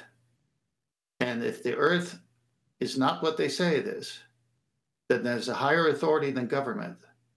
And people would look to God's word rather than government and say, God is the highest, not you.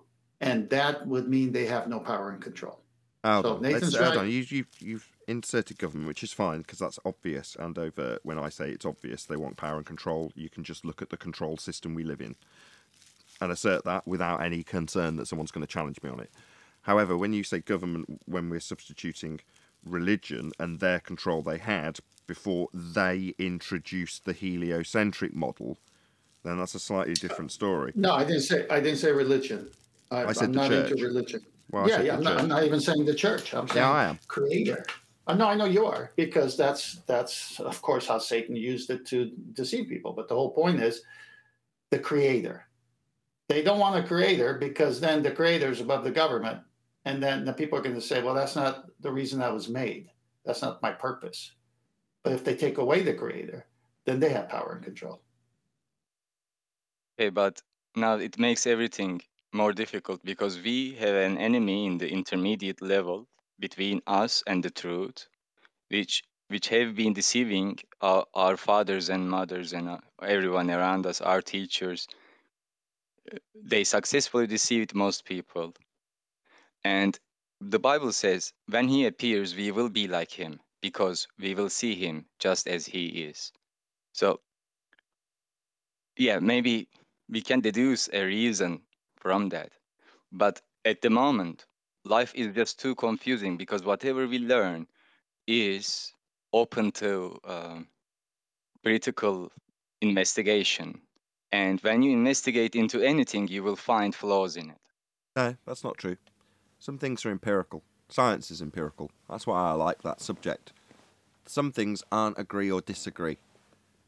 And when you've got an outcome that has been validated and the antithesis invalidated, then you've got nowhere else other than a conclusion to summarise. That's all you've got. You can extrapolate out from that and bullshit around it, and you can pull that apart after the fact. But the empiricism offered by science defies your last statement. Certain things can be proven. The Word of God says, hang on, the Word of God says, ask, seek, and knock. God has not left us here without solution. Every individual, by their conscience, will stand before God. In your life, he's offering you, seek me, you will find me. Knock, I will open the door. Ask, and I will answer. That's what I did at 14. And that's what everybody has to do on their own time as the leading of the Holy Spirit. That's why you can't force people into Christianity or make religions demanding things. That's what Satan wanted to do so he could smear the love of God. And with that, I'm going to say, if you are watching this on either Nathan Oakley 1980 or Nathan Oakley Premiering streams, then stay tuned as there will be an after show to follow. Unfortunately, if you are watching this live, this is where we bid you farewell. A huge, massive, enormous thank you to all of you. Smashed the super chat, liked, commented, shared, subscribed, joined as a Nathan Oakley 1980 channel member, smashed the PayPal link and all that good stuff. Of course, a massive thank you to today's Discord and G+ panels for making today's live show possible. Once again, stay tuned if you're watching on either Premiering stream. I've been Nathan Oakley, and I will see you all in the next video.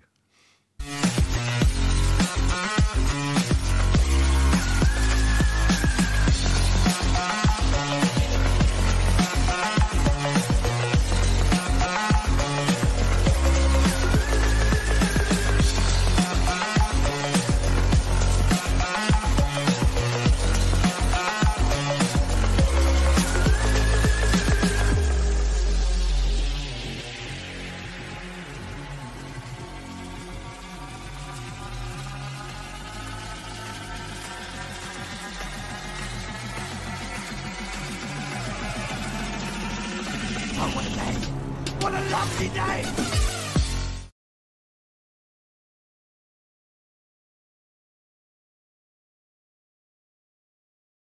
$1,000 and totaled out the car. So where do I stand with that? Well, there's two positions that could be taken, right? There's his position. We'll talk after the show. I'd say, Nathan. You talking about your car? Yes. Right. Fine. That's good by me. So I've just ordered some acoustic diffusers for my ceiling. I've ordered 20 of them. What I've done is I've taken the £85 that I got from my amp that was broken, together with the £50 that I got from the other amp that I've broken, that I've just paid out by eBay today, and immediately put it back into acoustic treatment, because that's what I tend to do. Is somebody trying to get $2,500 from you, though? You know what I had for my tea last night? 144 they cost. I'll talk to you later, John. Chili con carne, Neil, I had. I see which way you're going. Ha, ha, ha. Anyway, great job, Kent. I also sold another amp 2 weeks ago, which paid out a couple of days, 3 days ago. And off the back of that, I'd ordered a few panels, which I've done a video about, which you'll be all very, very excited to go and see. It's called Ceiling Clouds. It's all about acoustic treatment. It's on You're my YouTube missing channel. the point, though. I'm being extorted here. Well, I'm amped that the presentation finally went off. Are you without Italian? us. Get your head out of the clouds. It's like watching Sopranos again, bro. I had tag ball. That's Which is racist. the same as spag bol, but with tagliatelle. That's racist as well. Yeah. Hey, I'm part Italian. I just I want find to that go very back to the gentleman what he said about what's your name, by the way? Can you just Nathan give me a Oakley, sound again? 1980. Subscribe today.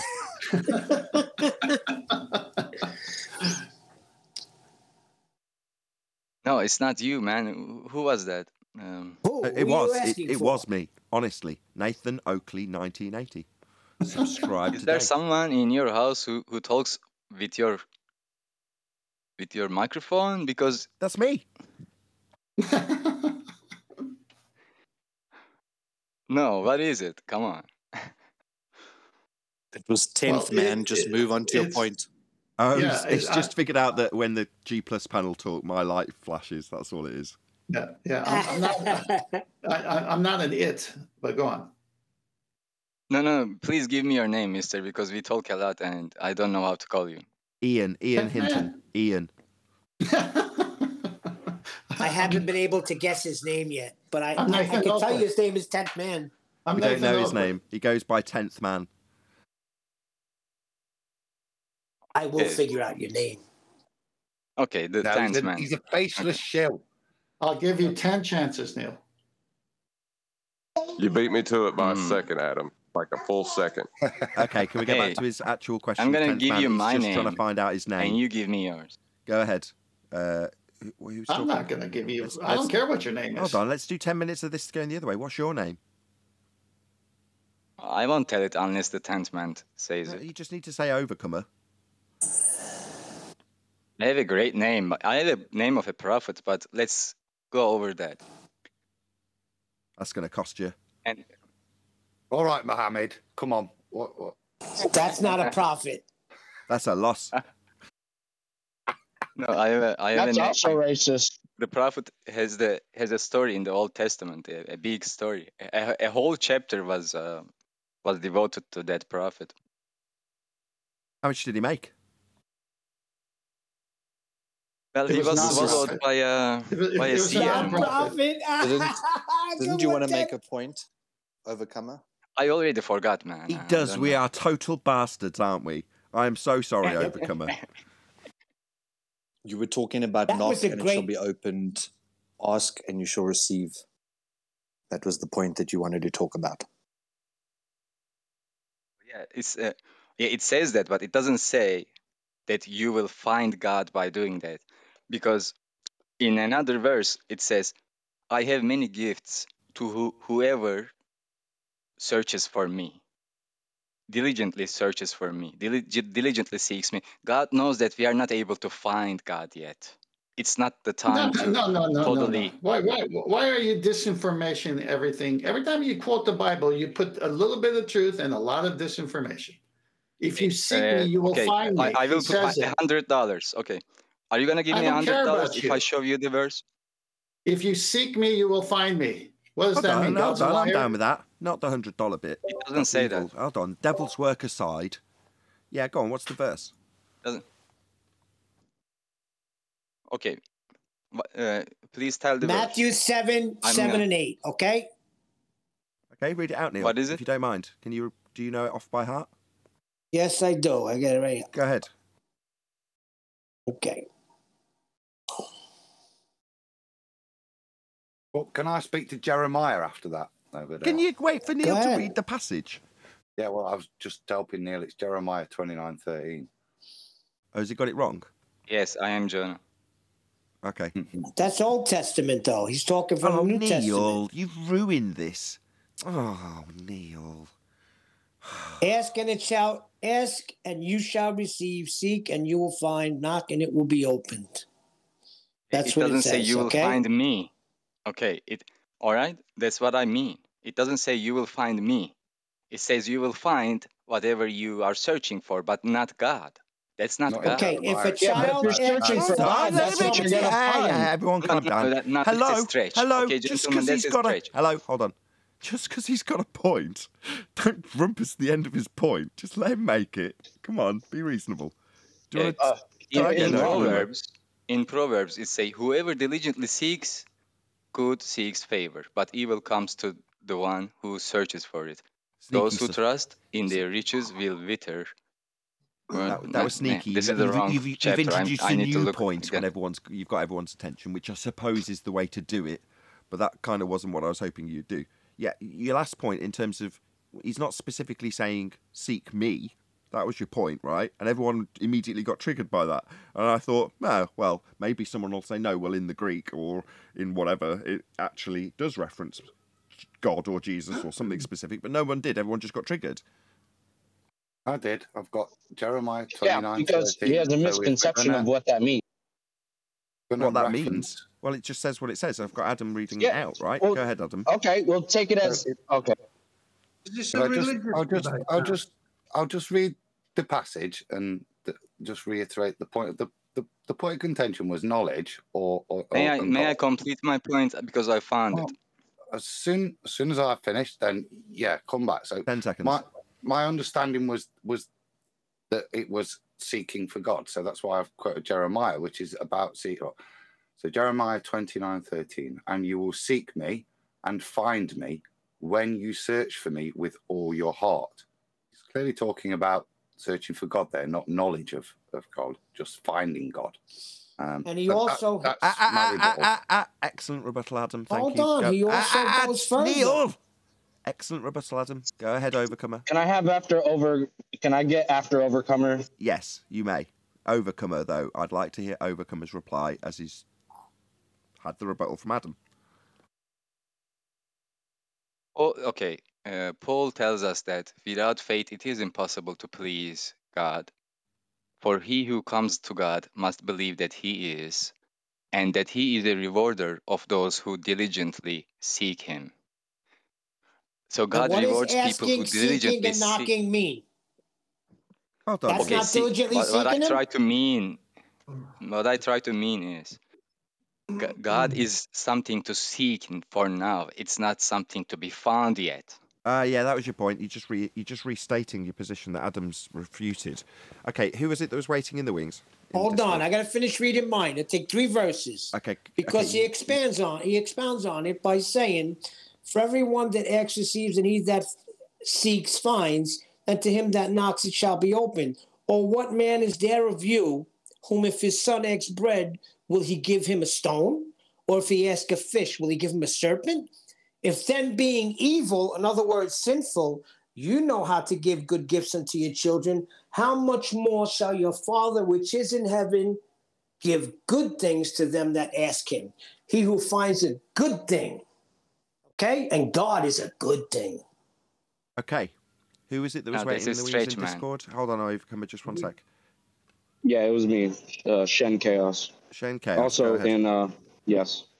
Also, his misrepresentation of that verse of seeking and you will find. Whatever you seek, God will reveal if you're trying to find it, which is including God himself. As well as in 1 Chronicles 28:9, he was talking to Solomon. Acknowledge the God of your father and serve him with wholehearted devotion and with a willing mind, for the Lord searches every heart and understands every desire and every thought. If you seek him, he will be found by you, but if you forsake him, he will reject you forever. And that right there towards the end is directly quoted towards Overcomer, because you are rejecting him, so you will not be found by him. That's why when you seek for him, you are not being found. Pull the plank out your own eye. It's a great attitude, man. That's what I expect from a fake Christian. No need. Let's just move on. Yeah, okay. You've made your point. Adam made the same point. So has Neil. It's been done thrice. He doesn't have to address it anymore. Can I add another verse in? No, 4 is it's more than needed, Nathan. No. He's had enough, right? You're right. Point. The point's been made.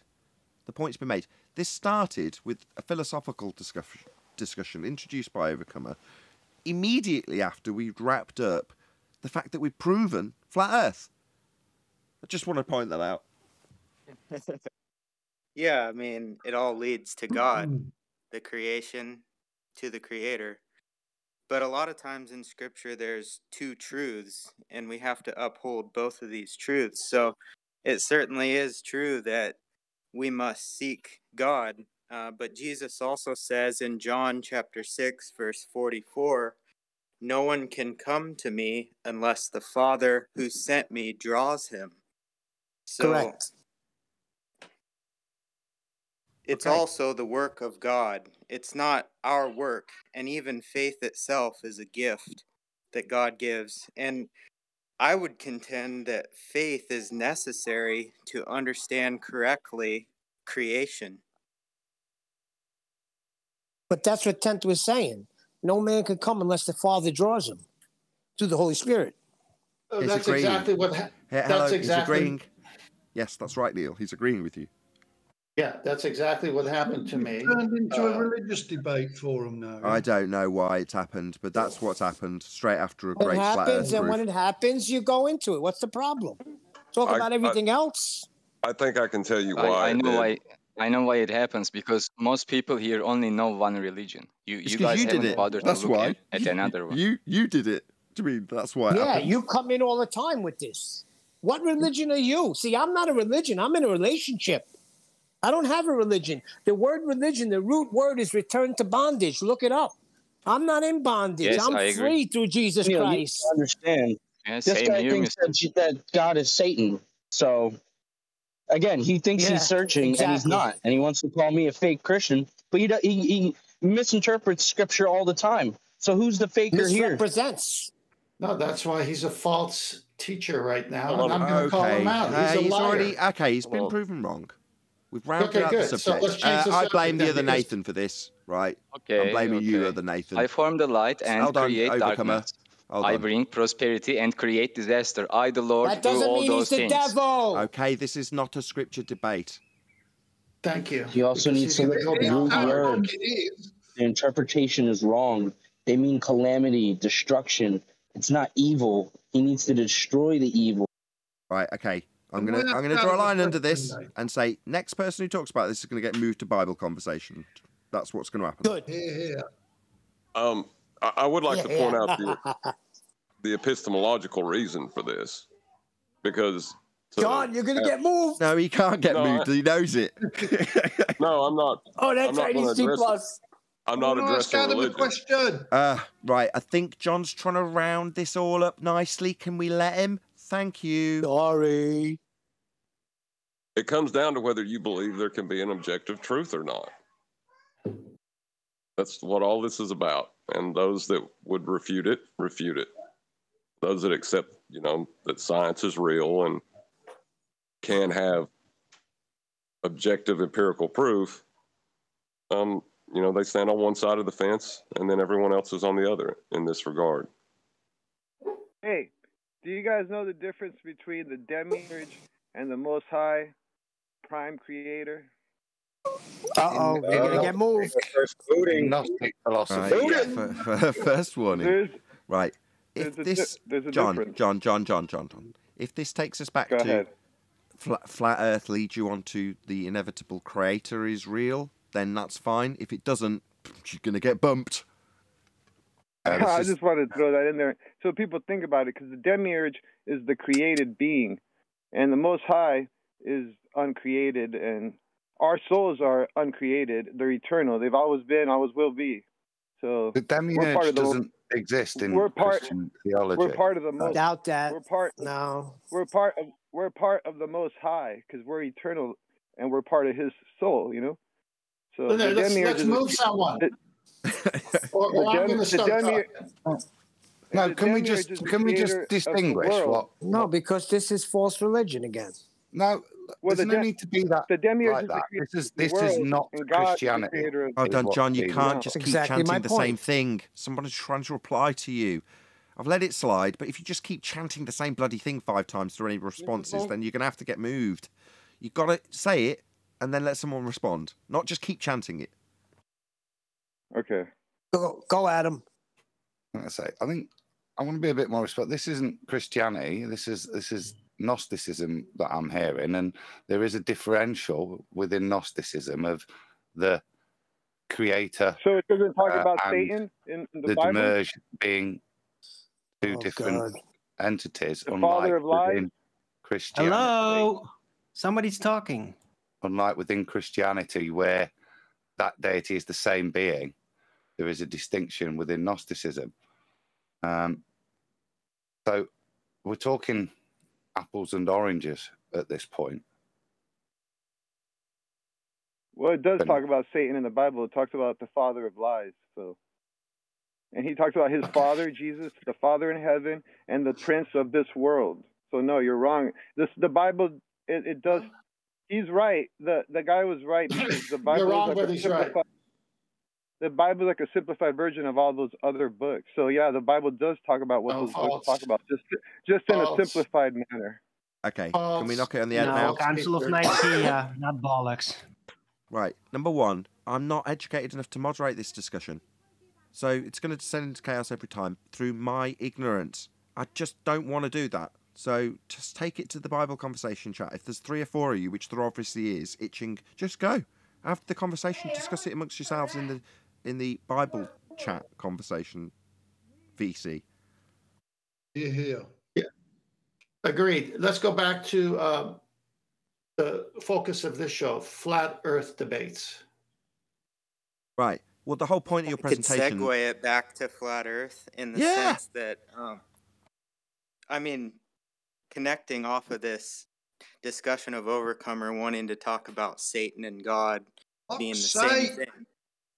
Yeah, they're not the same. You got a steel plate in your head? Between... Take it to the other room. I don't want to have to move you, John. I've done being subtle. I was going to try to segue it back to flat Earth. Okay, give him one more attempt. Right, okay. One more attempt. That wasn't me. That wasn't me. Segue back. Let's just let him. It's painful. It's getting more and more painful by the second. Just let him try. Go ahead, John. I won't interrupt you. No, it wasn't John. Everyone, everyone, I'm going to start muting people. So I'm going to mute John. I'm going to mute Overcomer. And then I'm going to mute Nathan Yamaha. You're all muted. Why? First of all, when you said to move on, it wasn't John that said anything back to you. Wait until 9:30 so I can bath for give the water. Well, who's fucking talking? What's going on here? Hello, it's a live show. Oh, I'm hot, Mikey. I'm sorry. It's a live my show, God, guys. have you got no idea what's going on? Listen, people, this is real fucking easy. The next time I hear somebody cough or sniffle in the mic during a conversation, I'm going to boot your ass out. The next time I see somebody hot mic, that means their mic is not on mute, and you interrupt the conversation with your bullshit, I'm going to kick your ass out. You got it? I'm fucking sick of it. So, back to this conversation, Nathan. That wasn't John that interrupted you again. It was Nathan Yamaha. John was on mute. So, my bad. Now you can take over again. I'll take him off mute. Nathan Yamaha, feel free to segue back from this Bible conversation I'm desperately trying to end to flat Earth. Go ahead.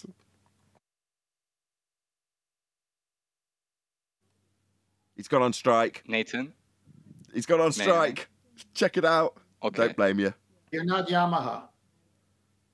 I just want to say something about this. No, you don't. You've talked enough. Oh. Okay, I'm going to take... Listen, I'm just going to blast this guy unless we change subjects. I'm tired of him. Sorry, Overcomer. You've been outvoted. He comes here every single time, and he comes here every single time and misquotes everything that we can just go see that he misquoted, and then he still has a place to talk. Hey, you are free to believe whatever you want to believe. Yeah, you seem to think you're free to just start a conversation in the middle of somebody else's show, Overcomer. Go to the Bible Why'd you stop doing that? Hold on, he is actually free to do that. That is absolutely what he is free to do. We have to deal with it. You told him to go to the Bible room, and he won't, so he's not listening. This is like... Can't make you him. Know what? You are terrible, man. Hold on. I'm not his boss, right? It's an open bar. That's but what you this said is. the next one who talks, you're going to kick them. Now, That was QE that said that. Open bar, and you have the no. right to get kicked Sorry, out. check it out. I'm being called out on my idle threats. Yeah, they're idle. I'm tired of this guy. They are idle. I know. I would go for hours on my love for the Word of God, but that's not the platform of this show. I agree. Let's not point out Nathan's idle threats anymore, please. Yes. Exactly. And why is he always, Exactly. Wait a second. Why is he always allowed to bring up? Why is he always allowed to bring up religion? This guy Overcomer. I never do that. You do that. I just answered that 10 seconds ago. He can do whatever he likes, I was talking right? to my wife. Don't say 90. It's an open forum. Now, it's down to me to try and regain control at some point, right? Now, when it descends into this situation, I just smile and sit back and go, okay, I can't stop 4 panel members in Discord having this out about this Bible conversation. I've tried, haven't I? I mean, come on, tell me I haven't tried. No, yes, Nathan, you're awesome. You haven't tried. You know what? You People are just going to get triggered no matter what. They get triggered for God, dude. Be quiet. You're going to trigger them doing that, Overcomer. No, be quiet. Tell me how I failed. You said you want to end it. You want to segue the flat earth. Next one who talks, you're gonna kick him. Do it. He didn't say kick him. He said he's going to move him to the religious forum. Okay, number one. That's what I mean. Okay, Just number one. I can do that, but they can just come straight back in. You realise that, right? Well, then you say you're not following. Then just like you do with other people who don't listen to the host. Once you kick them, the server moderators can time them out, and they'll be relegated out of there. Okay. Stop being an idle threat, 10th. Right. We are going to draw a line under this conversation. Let me go Overcomer. with peace. Bless you all, gentlemen. Overcomer. We are going to draw a line under this conversation, and it's no longer an idle threat. I will move people to Bible conversation, and according to 10th, the mods will then time you out. I don't want to do that, but it's come to that. We've had 10 minutes just talking about not talking about it now. He left. So, can you get an elevation angle? No, it proves flat earth. That's where this started, right? It turned into a Bible conversation. I've got no issues with that, right?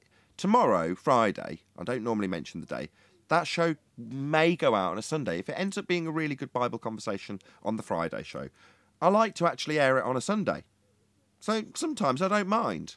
1 in 5 shows. But it's Thursday, so he can go fuck himself. Nathan, mind your tongue. Yeah, that wasn't necessary. The point is, Dude, I do. The point is, if I can finish, the point is, I could sit here and talk about the Bible from Genesis to Revelation. That's not the platform of this show. And if I sense someone coming in here misrepresenting scripture that I've read since the age of 14 and a half to 62, I'm going to call them out. That's not what was happening, though, was it? What we were trying to, what was happening was somebody was trying to have. Fuck's sake. Hold on, he's trying to. Look, we've had so much time on it now that we've got to summarise the situation as opposed to the subject. So while you're getting annoyed, that's all Adam's now doing. He's summarising why this has happened as a situation as opposed to the subject. He summarised the subject 10 minutes ago. We've had 10 minutes of us arguing back and forth about whether or not we can continue on a Flat Earth debate forum about a Bible discussion. Chewy, help! Yeah, I'll tell you what. Then we're going to get everyone else's summary after Adam's summary of the situation. Oh, I do hope so. Why don't we just move on and get to an old friend is here that would probably like to challenge that curve to Jason argument. His name's Zanik. Hello, everyone. This is on you, QE. This is all on QE. Go ahead, QE. I just introduced him. I don't know. Where is he? He said hello. Let me rejoin in a minute. I got to go to my computer. Hold on.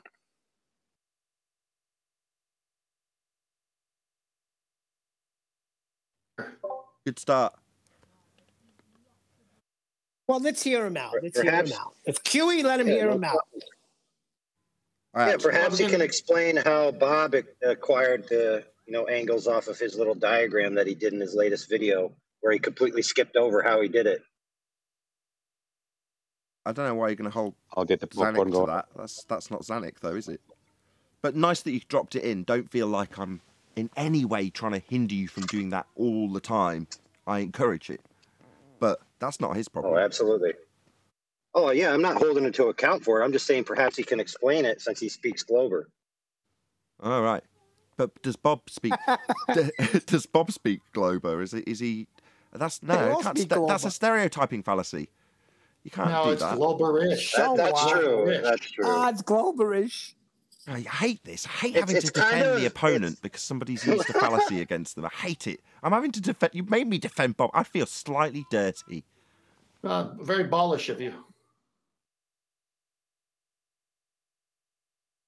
But yeah, it's nice that you defended him. Well, just to answer your questions, now we're not going to put it on someone else to justify the answers. It's nice to discuss them anyway. No, I mean, Bob's denying needing an angle because he can't get one. Correct. Well, it's nice that you defended him too when somebody used fallacious reasoning against him. So that would make you a terrorist sympathizer, though. Nathan is ace. Hold on. No fallacious reasoning was used.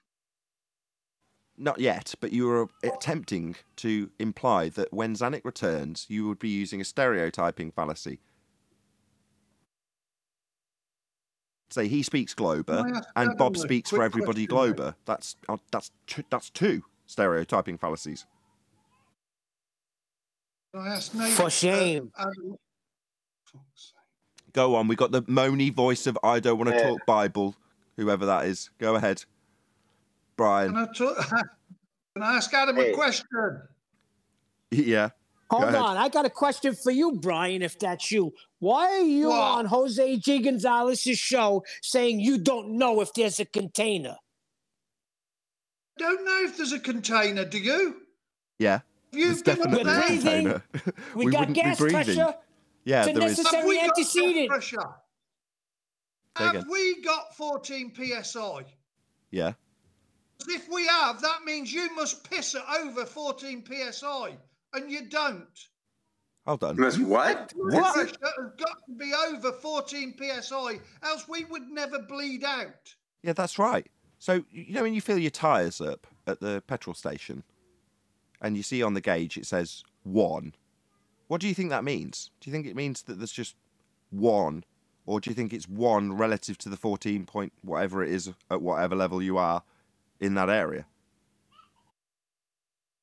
How does a woman ever have a period if we got 14 Answer his PSI? question, not about women's periods. Fucking ridiculous. No, it's all right. You've just got to miss. Tell us there isn't 14 Yeah, it's like Brian. Your misapprehension is the same as Ranty back in the day. Ranty had the same misapprehension when he was a flat earther, but in the same way, a fish can urinate underwater at high pressure. So can we in 14.7 psi. It's no problem to overcome that pressure. And yes, you are overcoming that pressure. That's correct. You have got muscles to do that, yeah? Yeah. What about your blood Thank pressure? goodness. Do you think your heart could pump at over 14 psi, which is the pressure of a football? Your statement was Brian, you don't know if there's a container when a container is the necessary antecedent. Don't overtalk me. Hold on, somebody from the peanut gallery just addressed him. Hold on, who was that? Through the chaos. Brian. Brian's a race car builder. He knows Brian, how tires calm down are just built. 1 second. Just 1 second, Brian.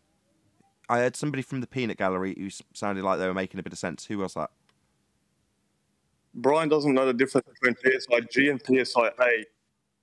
Yeah, PSIG. pressure and gauge pressure. Come on, ridiculous. Brian. You're a race car driver. You know the stuff. There is no fucking pressure. So our bodies tires. No tires. Oh, God, here we go. What about your inner ear? How the fuck does your inner ear resist 14 psi? Because there's a balance on both sides. It's ludicrous. Yeah, that's correct. Because Whoever there's a said balance on both sides. Yeah, that's correct. This guy, You got Zanuck correcting you. Yeah, that's right. Zanuck's right. This guy's making me doubt my sphincter muscle. Are you really a race car driver? Hold on, I just want to get to the bottom of why everyone else except Brian, everybody else except Brian, trying to talk to Brian. If he'll let me talk to him, he's immediately gone into chant mode. Brian, it's just a misapprehension. Yep, definitely in chant mode. I'll try a third time. It's just a misapprehension you've got. don't be embarrassed. It's no big deal. But yeah, your misapprehension's been laid out to you now. You don't have to like it. I wanted to ask Adam a question. To be fair, that's how you started this, so go ahead. Hi, Brian. It was Neil's question I was answering. It wasn't my question. Neil, please, hold on. Let's get that sorted straight away. Brian. Neil, please, can you go on mute just for a second? Yes. Go ahead, Brian. Adam, was you mentioning using the Sextant in space in the Apollo missions and the ISS? Yeah, in the video, it didn't mention ISS. This was old NASA footage from the, I assume, from the Apollo missions, where they were. How could they use it without a horizon? Well, that's the point I was making. Why it was so funny that they want to get a level, don't they, to get an angle. So the only thing they could do was, because obviously apparently the Earth's that ball over there, was we've got to get an angle off summit. So he said, line it up with the edge of the ball and then take your angle from that edge of that ball. I mean, remembering you're in 3D space. And it's Could be at any angle whatsoever. Apart from that. Hold on. Somebody's asking. Hold on, Brian. Please don't make this painful. Somebody from the peanut gallery said, what's wrong with that? It's not painful. It is, because you're interrupting me right now. You're interrupting me, Brian. Please, please just pop yourself on mute and go and get a cup of tea. Just relax. I've got one. Just brought me one. Relax. Drink it. Relax, please. Somebody from the peanut gallery, what's wrong with that? Well, two things.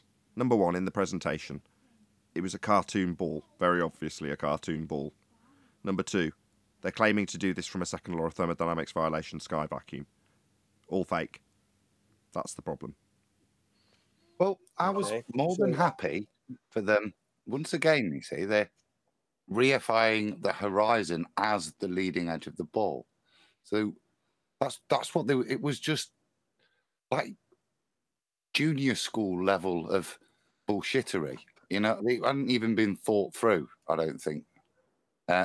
Or if it had, what they keep saying is, and they take this off the horizon or a landmark, and then you put the numbers into the computer, and the computer does it somehow. It's all assuming the ball's round. It's all assuming that it's 25,000 miles in circumference. We all get that, but you can do it by getting the horizon, an angle to the horizon, and waiting a certain change in that angle, and the angle change equivalence factor, which is 60 miles per degree, will be used. So it's all assumptions. You're absolutely right. That's exactly how it works. And if you're on the Earth, if you're not in space with a cartoon ball, it can be used. You're talking about doing the exact same thing, using a horizon, and then a dip angle and a refraction value. And if you don't want that, just use vertical. Just use refraction value. Yeah, we're going to stop that shit right now. Well, no, we're going to stop that right now. Forget about. We're not going to get into refraction angle. How do you measure an elevation angle with a curved adjacent? Very easy. And there's no such thing. Yeah, can I show us? No, I don't want you to explain. No, everybody stop. Everybody stop. Everybody stop. Just everybody stop. Just Zanuck. Go ahead. Yeah. So if you don't want to use an elevation angle, which incorporates refraction and negative, wrong, hold on, incorrect. Stop. Citation, please. Everybody stop. Nathan, everybody stop. Can I just finish my sentence? Stop. If you don't want to use that. Sorry, do I have to immediately remove you for being a dick within 5 minutes of talking to you? Stop doesn't mean can I just get to the end of my fucking point 5 times more. No, it means stop. You got it. Good. You were asked how you acquire an elevation angle, something that will be used. That's a fact. How you will acquire that. So don't start your statement with, you're not going to be wanting to acquire an elevation angle. That was your opener. So, you will be using an elevation angle. You understand this, correct? Yes. Good. Correct. Good. Stop. Now we've established you understand we will be using an elevation angle. How do you get it off a curved surface? Go. Second try. Perfect. All you need to do is get a deviation from zenith straight up. Any Sorry. angle from Okay, Zenith stop, would be the angle. stop. Deviation from Venus mirror on the sextant, correct? Deviation from vertical, from the plumb line. Sorry, from plumb line? Correct. So you're using a plumb line to establish your horizontal plane, 90 degrees to the plumb. Have a plumb bob on them. Yeah. Sextants have a plumb bob. Sorry, no, they don't. Is this in space? Yeah. They've got a plumb bob. Not in space, on the ground. That's what we're talking about. Are you having a... Hold on, stop. Everything stop.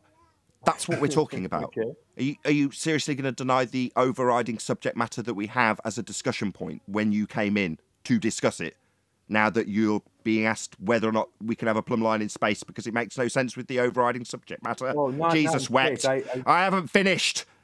Just about to berate you. Were you to go on and say, no, I didn't realise that the very subject we're discussing is now made senseless when asked if your plumb bob works on this spaceship looking at the moon or Earth with its geometric horizon, you definitely did discuss and understand until you said plumb bob.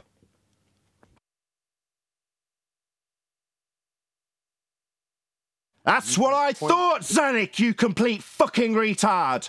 No, you won't be using a plumb bob in space now, will you, in a second law of thermodynamics violation? Sky vacuum. It makes no sense. So that long protracted silence was your loss in this regard now, wasn't it, Dumbo? I was thinking about ways you could have down in space by looking down. With a plumb bob? Pointing down. With a plumb bob? Shit for brains? Not a plumb bob. Not a plumb bob. So when you said it, you were just fucking wrong. Wasting our time, being stupid, making moronic statements to us in answer to this question about how you're going to establish things with geometric horizons that have been debunked. Your answer in space is a plumb bob, but now we've cleared that up. Not a plumb bob, eh? Fucktard. That'll be you, Zanik, you retard. You stupid idiot. So not a plumb bob. Okie dokie then. So what's that mirror? Venus mirror, was it we're looking at in the sextant? You may continue. Okay. Yeah, I was very clear about being on Earth, but let's go back to the in-space version. So yes, look at the horizon. Come back to the in-space version. We're on elevation angle. You fucking incoherent dork. Elevation angle, define it. The angle above the horizon. Negative. Minus the dip angle, minus refraction. No, that's not the definition of elevation angle or angle of elevation. I need a citation right now. That is it. John. No, it's not it. So let's put him on mute. Angle of elevation from math is fun. The upwards angle from the horizontal to a line of sight from the observer to some point of interest. Did you hear refraction or any plumb bobs in there? Angle of elevation. No. Angle of elevation. From formula, definitions and examples. The angle of elevation is the angle between the horizontal line and the line of sight, which is above the horizontal. That's open brackets, not curved line. So if... Hey, Zanik. Could we let him just have a John? Yeah. If just for a second, could we let him have that? He's got a space plumb bob, so he can define where he's took off and down relative to.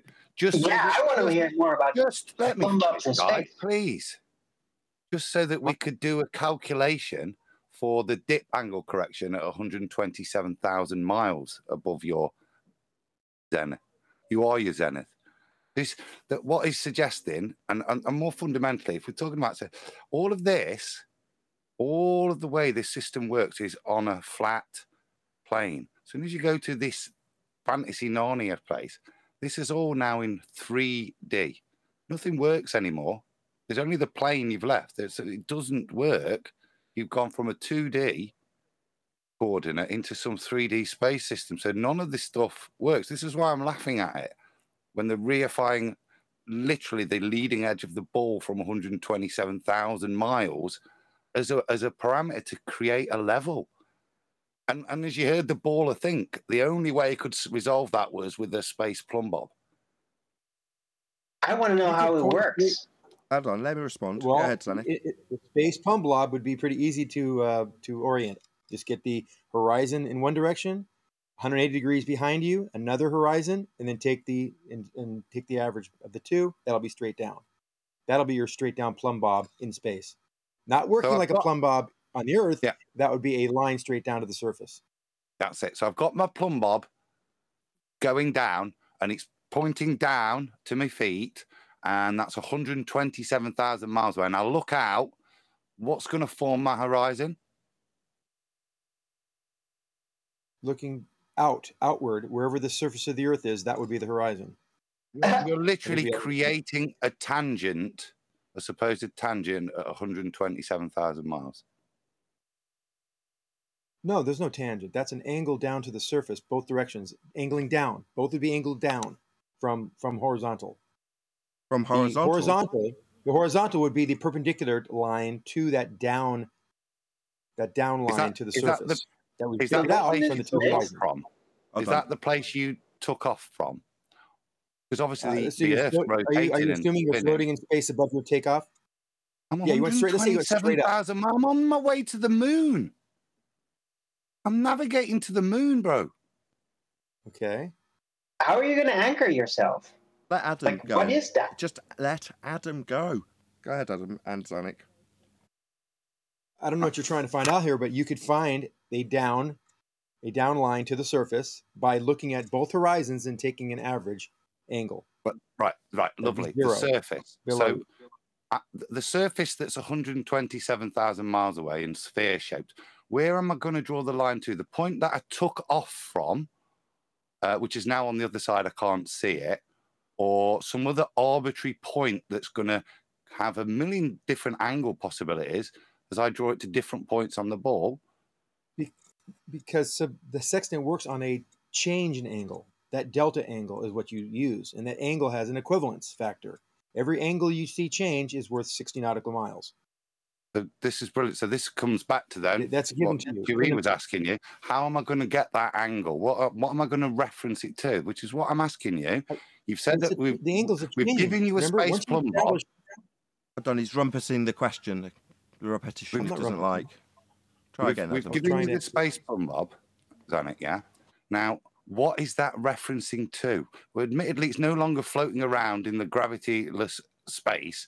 In some way, it's managing to reference something. What is it referencing to? I told you, the two horizons, averaged angle. No, the plumb bob don't. The plumb bob. The plumb bob. Are you deaf? Plumb bob. What's that referencing? Down. Just an angle straight down. I'm in between the two angles of these horizons. Down to the surface of that ball. It's beneath you. Which bit of the surface? Because that surface is curving, so every single bit of that surface will generate a different angle for my plumb bob. So which bit should I pick? Right. So wherever it's pointing to, and as you move, sextants measure angle deviation. The angle change is what you use. That's an angle to distance equivalence factor. That's in the little slip of paper, like a Cracker Jack box. When you get your sextant, you pull your sextant out. Here's a piece of paper. Hey, every angle change you see is worth 60 miles. That's how it works. I'm going to the moon. Space? 60 miles on the surface of the Earth is of no value to me. I was talking about how it works on the Earth. Now you want to talk about how it works in space? Yeah, that's how we... Oh, so now you've lost... So let me get it straight. Now that you've got a plumb bob in a zero-G environment, still somehow pointing its way to where you came from on a sphere that's thousands upon thousands upon thousands of miles away. Now that we've got to the point that don't work... You're like, what? We're back to denying that we're talking about being in space because you've lost? Yeah, that's what we're talking about, Zanik. That's the second time you've had to deny the subject matter because you've lost. So you're going to stutter your way through my summary of your loss. Yeah, that's the second time you've lost in this same subject matter, Zanik. Okay. So how they use it in space... So time for a question of us. No, it's time for us to gloat at your twice two DOS losses in this regard. No, not a plumb bob in space, clown. No, space is a second law of thermodynamics violation, clown. We'd all be dead if you could travel to this area with your farcical plumb bob that's always pointing towards Earth. What is it, like a magnetic compass plumb bob, always pointing to its origin? No, clown shoes. That's definitely not part of your heliocentric nonsense religion. You're just making it up as you go along, aren't you, Zanik? That's why you've lost twice. Okay? Not time for a question of me, sunshine. It's only used to measure a change of angle. You can do it a mirror image. You don't know how it works. No, You need to go over to YouTube and watch Rob Durham's video about the sextant. He models the Earth perfectly using the figures that are well known and accepted, and you'll see that nothing works on a globe by his model. Rob Durham, the first video on his page, AutoCAD perfect model of Earth. You'll see that nothing what you're talking about makes sense. Of course it does. If I'm on the ground and I just forget about using an elevation angle, use a zenith change, and I give a 60 mile per degree change. How'd you get your zenith? How'd you get your zenith? I will get exactly How'd you get your zenith? Circumference of the Earth. Stop. What are you measuring an angle to? Stop. How'd you get your zenith? AutoCAD will confirm that you cannot measure an angle to a... Why am I getting chanted through? Who is doing that? Who's doing that? Ricky Rod Dog. How do you get your zenith?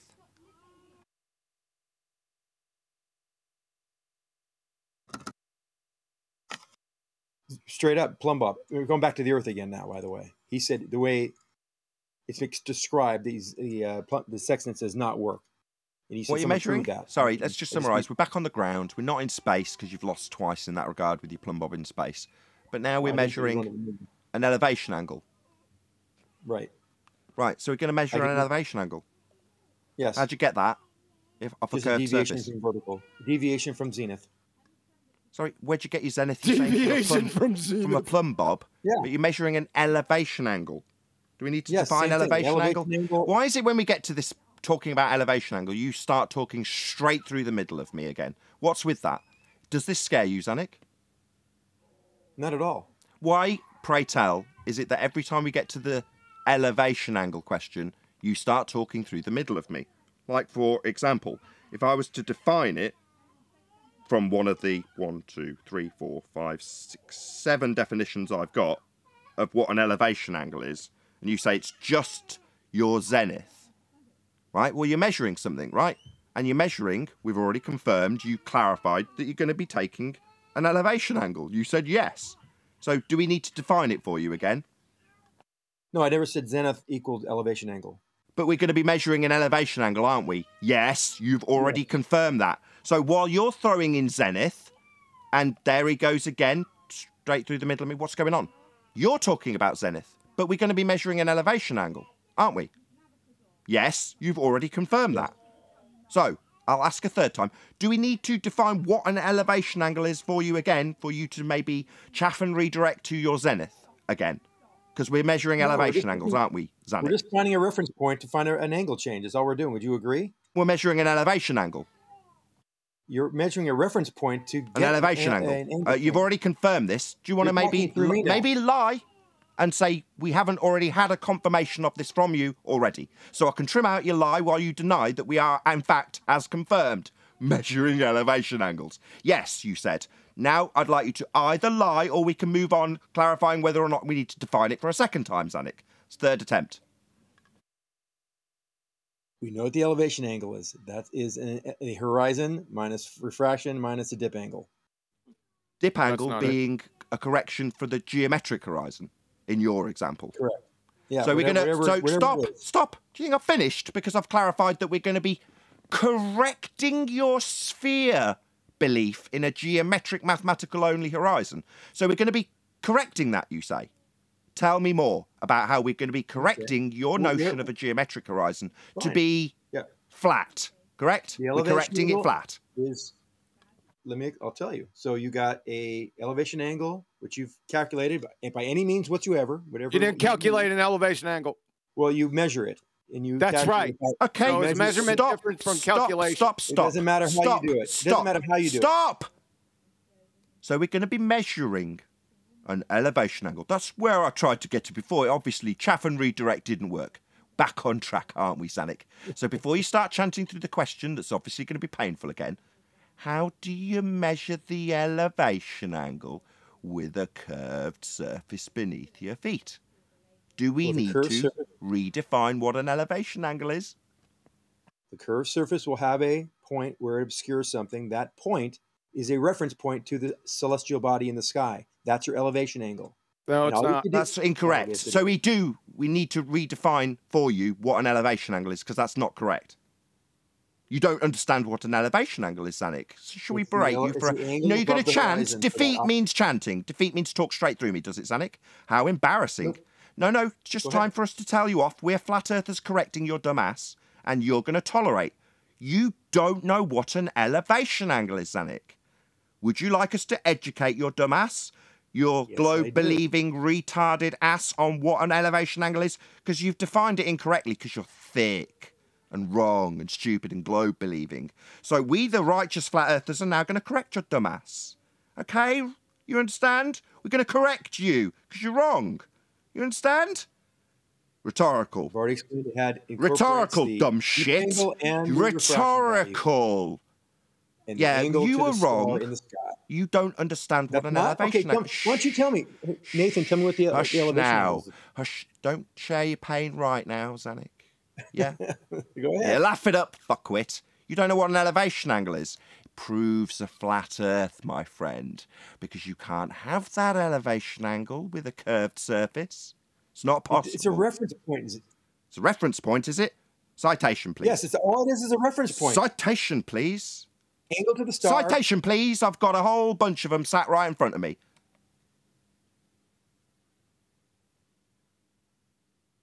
That silence is your fucking lies. No, it is not.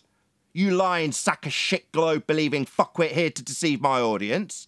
So, you moron, you do not know what an elevation angle is, and it seems you are going to attempt to lie to my audience about what you say it is, when I've got a whole string of citations in front of me. And when I ask you for yours, there's a protracted silence, isn't there, Zanik? The change in that angle. There's that silence again before he changes the subject. So that wouldn't be a citation then, Zanik. Just the same protracted silence, followed by a change of subject. Silence. You won't get silence out of me, Nathan. Yeah, we didn't get a citation out of you either.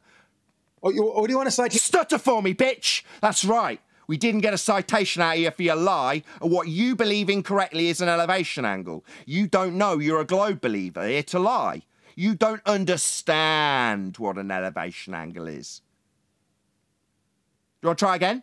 Give us a citation for the elevation angle in live stream chat. Yeah, right now. you stupid retard. Okay, hold on. Yeah, we're demanding it. We're the flat earthers, the ones in control of the conversation, demanding your stupid ass back up your stupid shit that we know is wrong. Globe-believing retard. That's right.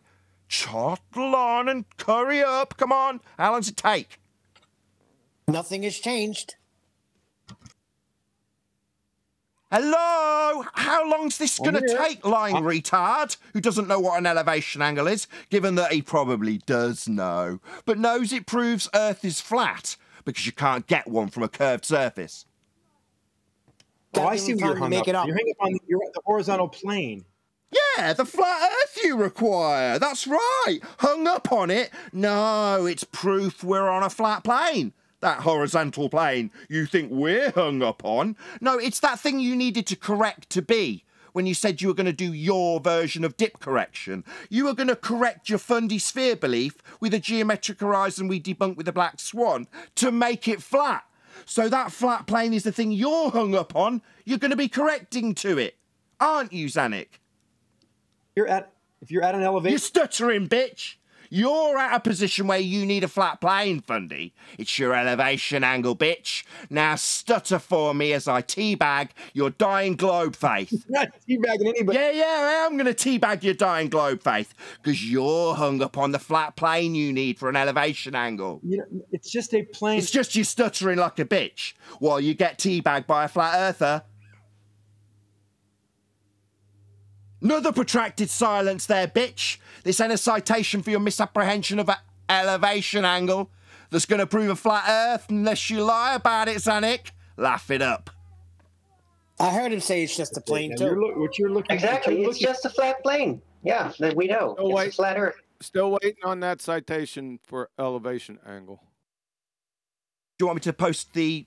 I'm too busy arguing with Nathan. Too busy to cite your lies when I've got 10 of them I can post immediately? Yeah, you don't know what an elevation angle is, so now you're going to tell us you're too busy to back your lies about a globe you don't have, and the flat plane you must have to measure this elevation angle, Zanuck.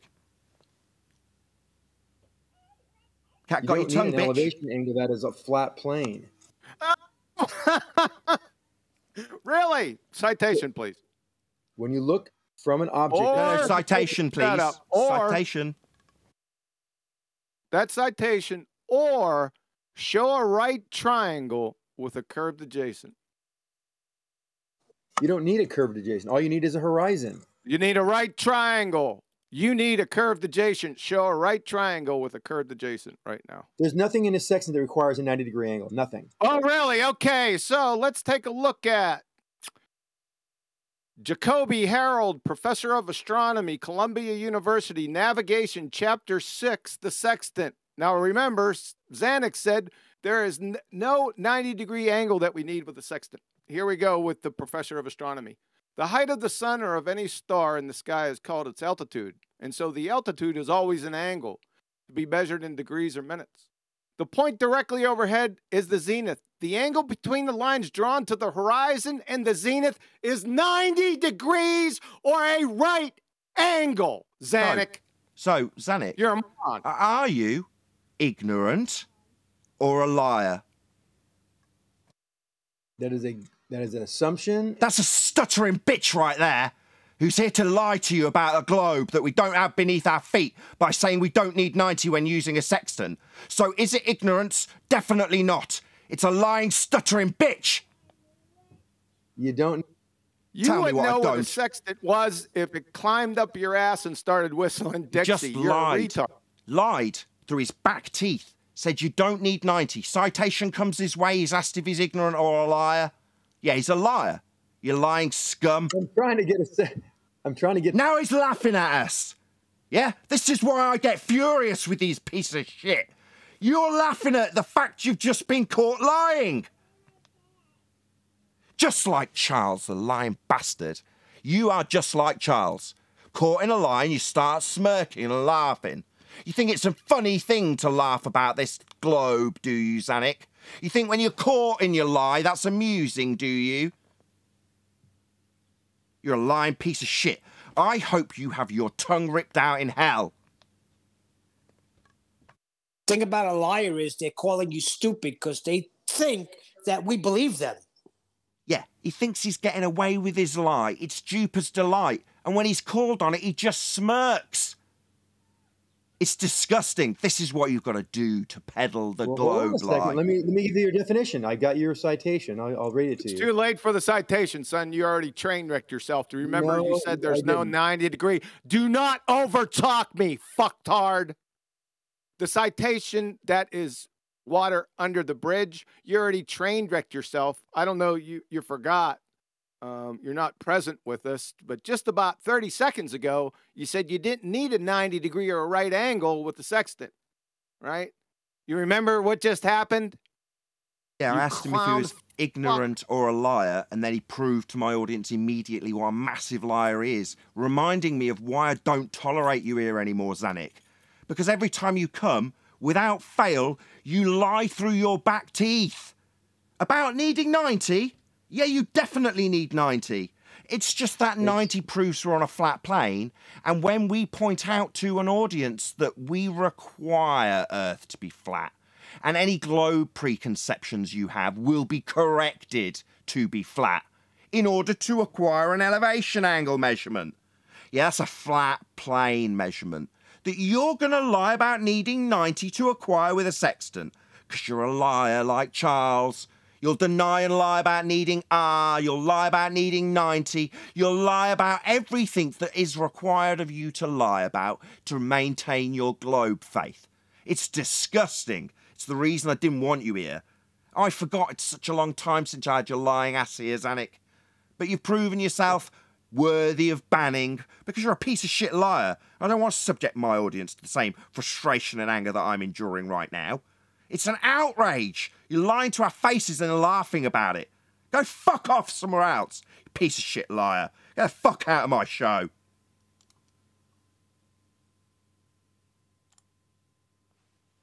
Thanks, Zanuck. Don't come back, lying fucker. stuttering right through every time you try to explain anything about the situation. And then when he's asked for a citation, prolonged silence. As soon as you remind him about that, oh yeah, I didn't have the time. What'd you do with your mic, Owen? To back his lies.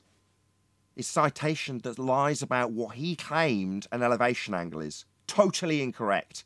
Sitting here with a whole bunch of them in front of him. Oh, it's a reference point to a... No, it isn't. Absolutely not. Just another lie. Why? Well, because that proves we're on a flat plane. So he's got to come and lie about that, hasn't he? 90? What, the thing we joke about you saying don't mention it? Yeah, you can be damn sure I'll lie about needing that 90. And right on cue, he did lie, didn't he? What is he? Yep, he says we're hung up on the plane.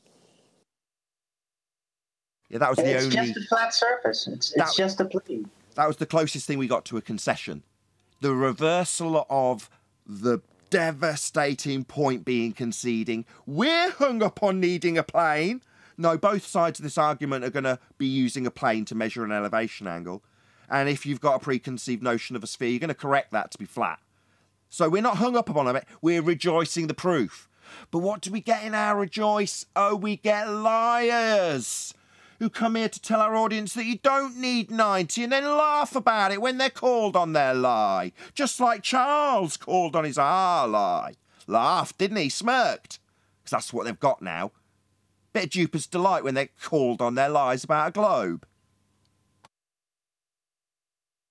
Very interesting that after today's presentation that I did on your show, that cites all of their citations about what it is, he comes to lie about it.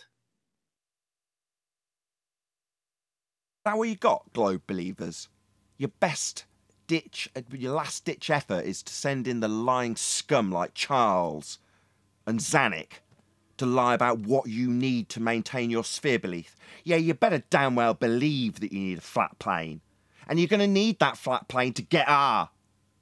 Don't forget it. All you need is rumpus for the trifecta.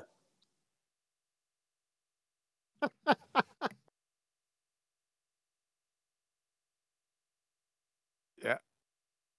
It was worth it, QE. At first, I was like, am I going to be annoyed at QE for reintroducing Zanuck the liar when he's one of the very, very few people who aren't welcome here because of his overt lies that he laughs in your face at when he's called on. That's why he got banned last time. Sure enough, right on cue, he does exactly the same thing without very much effort. Just has to lie. It's like, I don't want to poison my audience and get really, really annoyed and worked up with liars who laugh in your face when you prove them wrong. So what? So they can go away and go, look how annoyed he is. Obviously he's not in the right. Look how pissed off he is. Yeah, I'm pissed off that a lying bastard like him can come in and just say, no, I don't need 90. Or what, the 90 that proves we're on a plane that is referenced constantly? Yeah, we will. But you're happy to lie about it, you little bastard. Never return. Well, if anybody else would bring him in, I'd be hesitant. But if QE's bringing him in, I know there was a reason. Yeah, to show they'll lie. Good. I went to Charles to show the same thing, so it was well worth it. Thank you, QE. You're welcome. Can I point out something that Zanuck glossed over? You mean besides the plumb bob falling out of the sextant? Oh, absolutely. So his claim that you get it off the vertical to get the angle is false. You actually need the reciprocal angle to get the elevation angle, which assumes a flat baseline. Even in the explanation he gave about the 2 points at the horizon, I drew a little diagram in the main chat that shows you end up with a flat baseline regardless. So this is the point. It's like none of them ever actually walk you through all the steps that they get to get that final angle. And it seems like there's a reason for that, and that's because at every step, they require a flat baseline. That's correct. So if anybody's watched Bob's video, it could just tell me how he attained those angles, because it doesn't clearly show it in the video. Maybe Bob himself, supposedly he was answering the curved adjacent problem, yet he just glossed over the fact of how he obtained the angle. Kind of like his sextant challenge, and kind of like Zanuck's vertical plumb bob challenge. How many times are we going to put up with people who say 2 and 2 does not equal 4. I mean, they can do this to nauseam. What they're liars. It's impossible. We're only citing their books, their sources, and they are getting killed. So they come and they throw their sources, their citations under the bus and make up stuff on the fly. Yeah, but an audience is hearing it and seeing it, so that's good.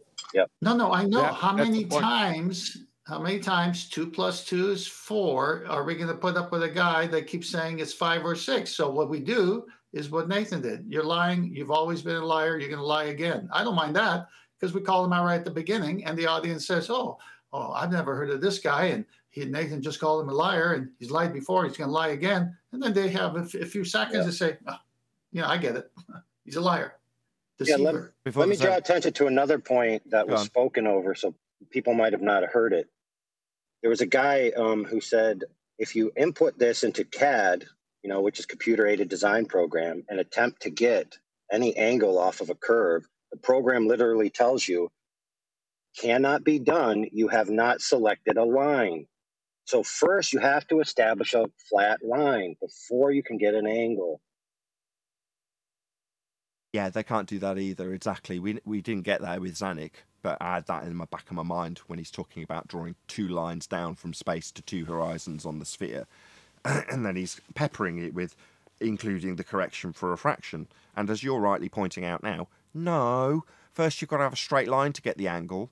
Not, I'll include the bendy line that doesn't give me one up against a sphere that in the CAD program would just say syntax error. You're not going to achieve it. Well, you've got refraction. So you're not going to incorporate that when you're measuring an angle. You're just measuring a straight line. If you haven't got one, you haven't got one. That's your problem.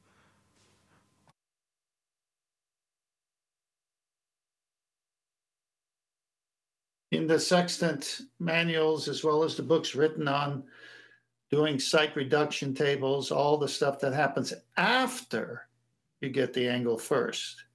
After. So they have a refraction table in there after you get the angle first. And I've shown that so many times. Refraction table, really? They got a refraction table in there? What type of refraction is that? It'll be celestial. It's not 7/6R, that's for sure. Yeah. Yeah. There's no refraction. They have a table in there, but it's non sequitur.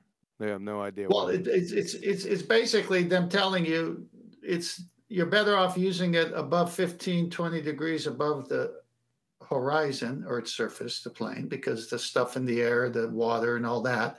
And then they say it's pretty simple after that because, and I've showed it decreases all the way to 90 degrees where there is no refraction because it's directly above.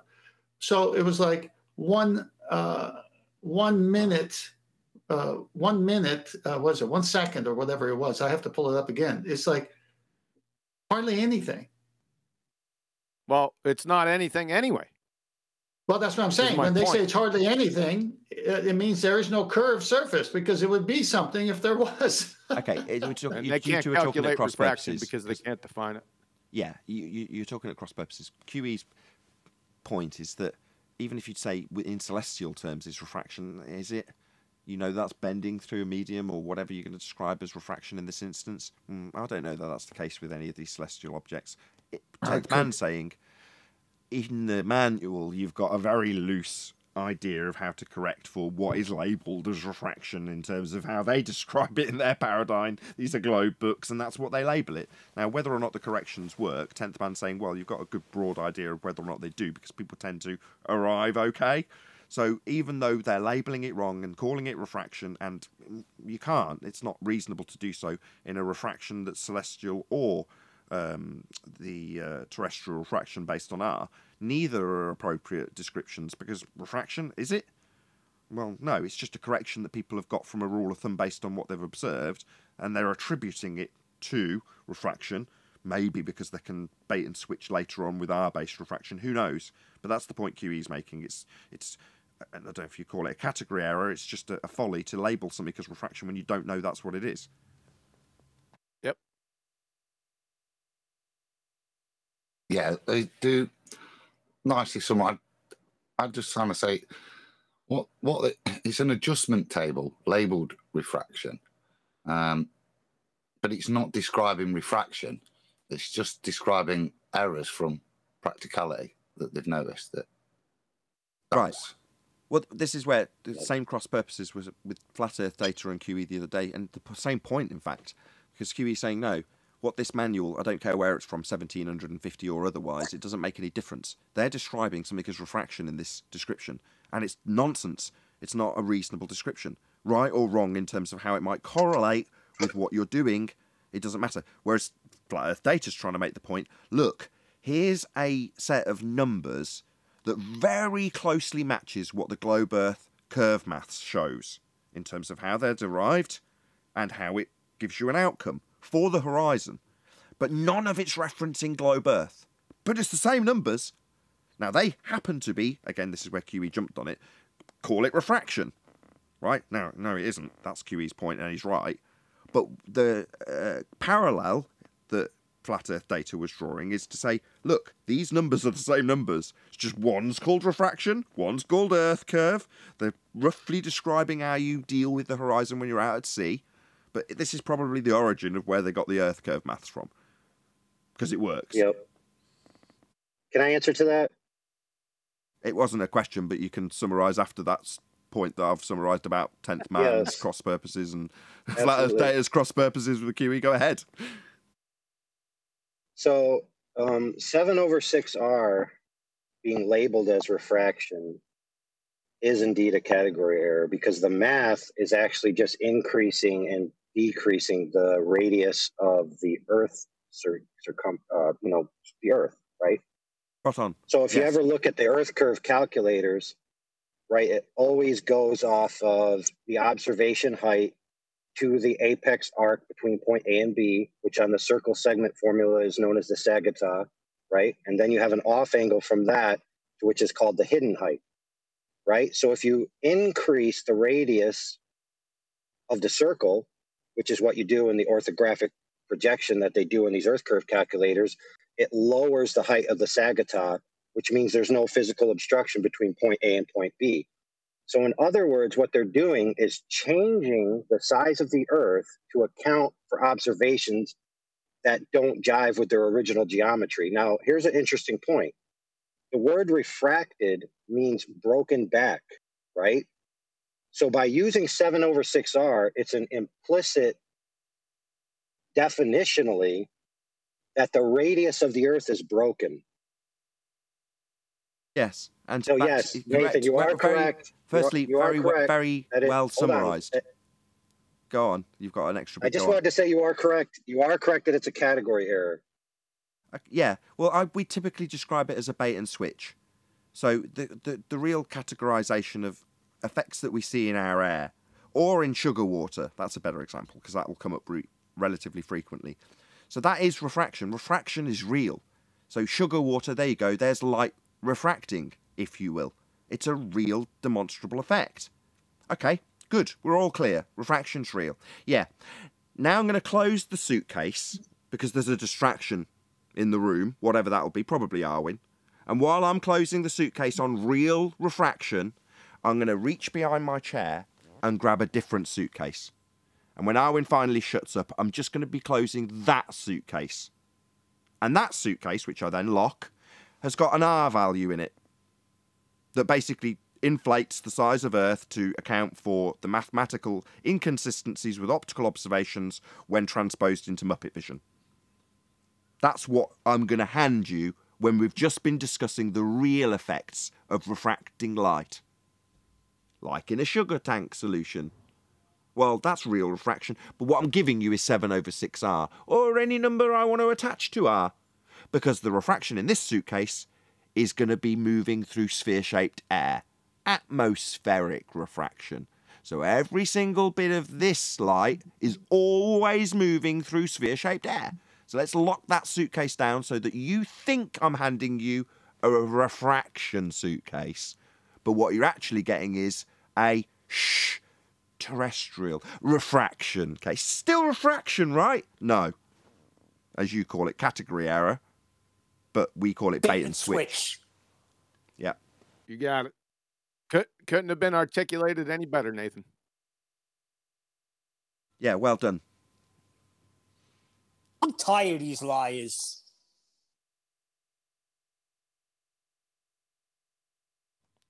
It's nice to be able to summarise the maths of Muppet Vision as opposed to actually debating with people like Rumpus about it. Because I feel, you know, I better not reference how other people feel stupid in their own regards. I'll can that. I felt so stupid in about 2018 when it suddenly dawned on me that every single time I argued about the curve calculator, I'd lost the moment I entered the discussion. It was, I felt so thick. I'm like, every single time I even discuss this with a baller, I've lost. Because I haven't appreciated that the calculator is the begging the question calculator that always gives you a sphere outcome. No matter how you argue about it, which way you argue, what you show, what you compare, how well it matches up, it makes absolutely no difference because you've lost immediately. And the moment I realised, I was like, God, I feel so thick. Well, if you're dealing with a machination out there and you don't know exactly what it does mathematically and all that, yeah, it's going to fool you, right? But we did figure it out. We figured out exactly how it works, not even seeing the formulas in front of us, but just knowing how it works, how it does things. We unraveled it completely. So you shouldn't be embarrassed because it was a really good machination. It was a good trick. Well, I thank you, but I do. And I'll pepper it with one more thing. The reason I give such a hard time, this is quite embarrassing, I don't know why I'm confessing this. When I give people a hard time about seeing too far, the reason I do that is because it reminds me of my own ignorance and it annoys me. So when they say I see too far, I think I can hear myself saying it with the calculator in front of me and how stupid I feel now having said it. So when someone says, look, we see too far, it's like, so you've still got the remnants of the globe belief. You're still begging the question of a globe. It's still there, you stupid idiot. And I'm talking to myself. That's what I'm really doing. Yeah, but I could tell you who should feel more embarrassed. I'm probably going to be on his bad side for this, but I think it should be QE. He should have figured out gas pressure out of container way before he did. I almost did that and then said I'm going to can it, and you just blarted that right out. You bastard. Right, Well, he yelled at me You're at the his other mercy day now. for... I'm not going to say Nah. I'd like to comment on how this argument on this subject matter has matured over the years.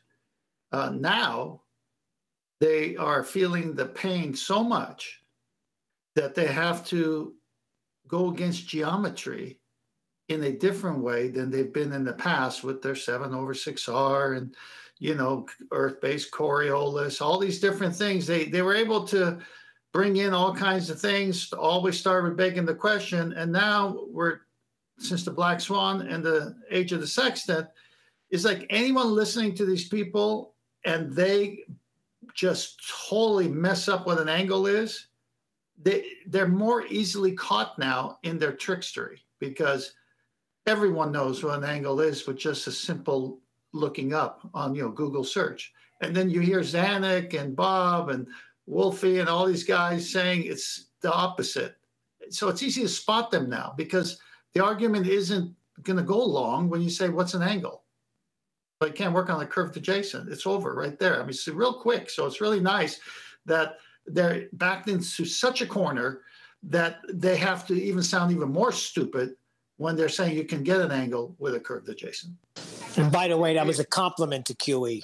It is dead quick and dead easy now. And that's why Nathan summarizes, which is why we should go back to why QE should be more embarrassed than Nathan. I mean, it was a very valid point that discussed. No, that's a compliment.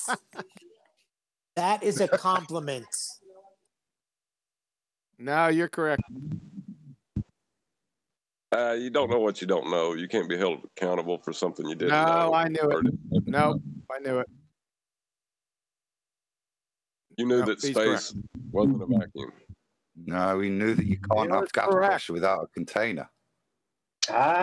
Well, even in 2016, I uttered the conception, and I put it on the Flat Earth debate, and everybody was annoyed by it, that maybe it's an outer gas. Maybe there is a giant room, it's just filled up with gas. It would bring other problems with it, of course, but I thought that that's a more viable option than just ignoring gas pressure dynamics, you know?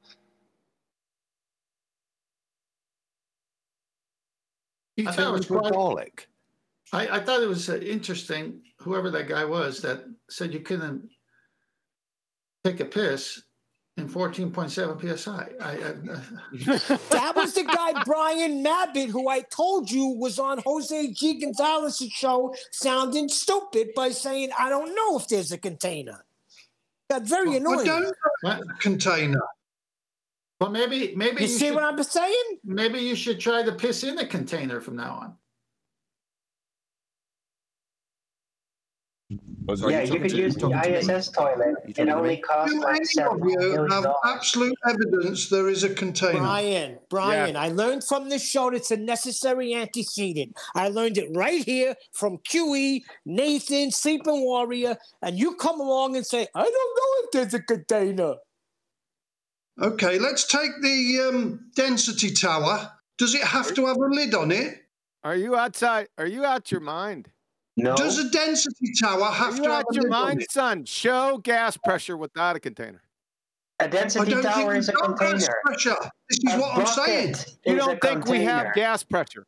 No, I think we live in a gaseous, shut up.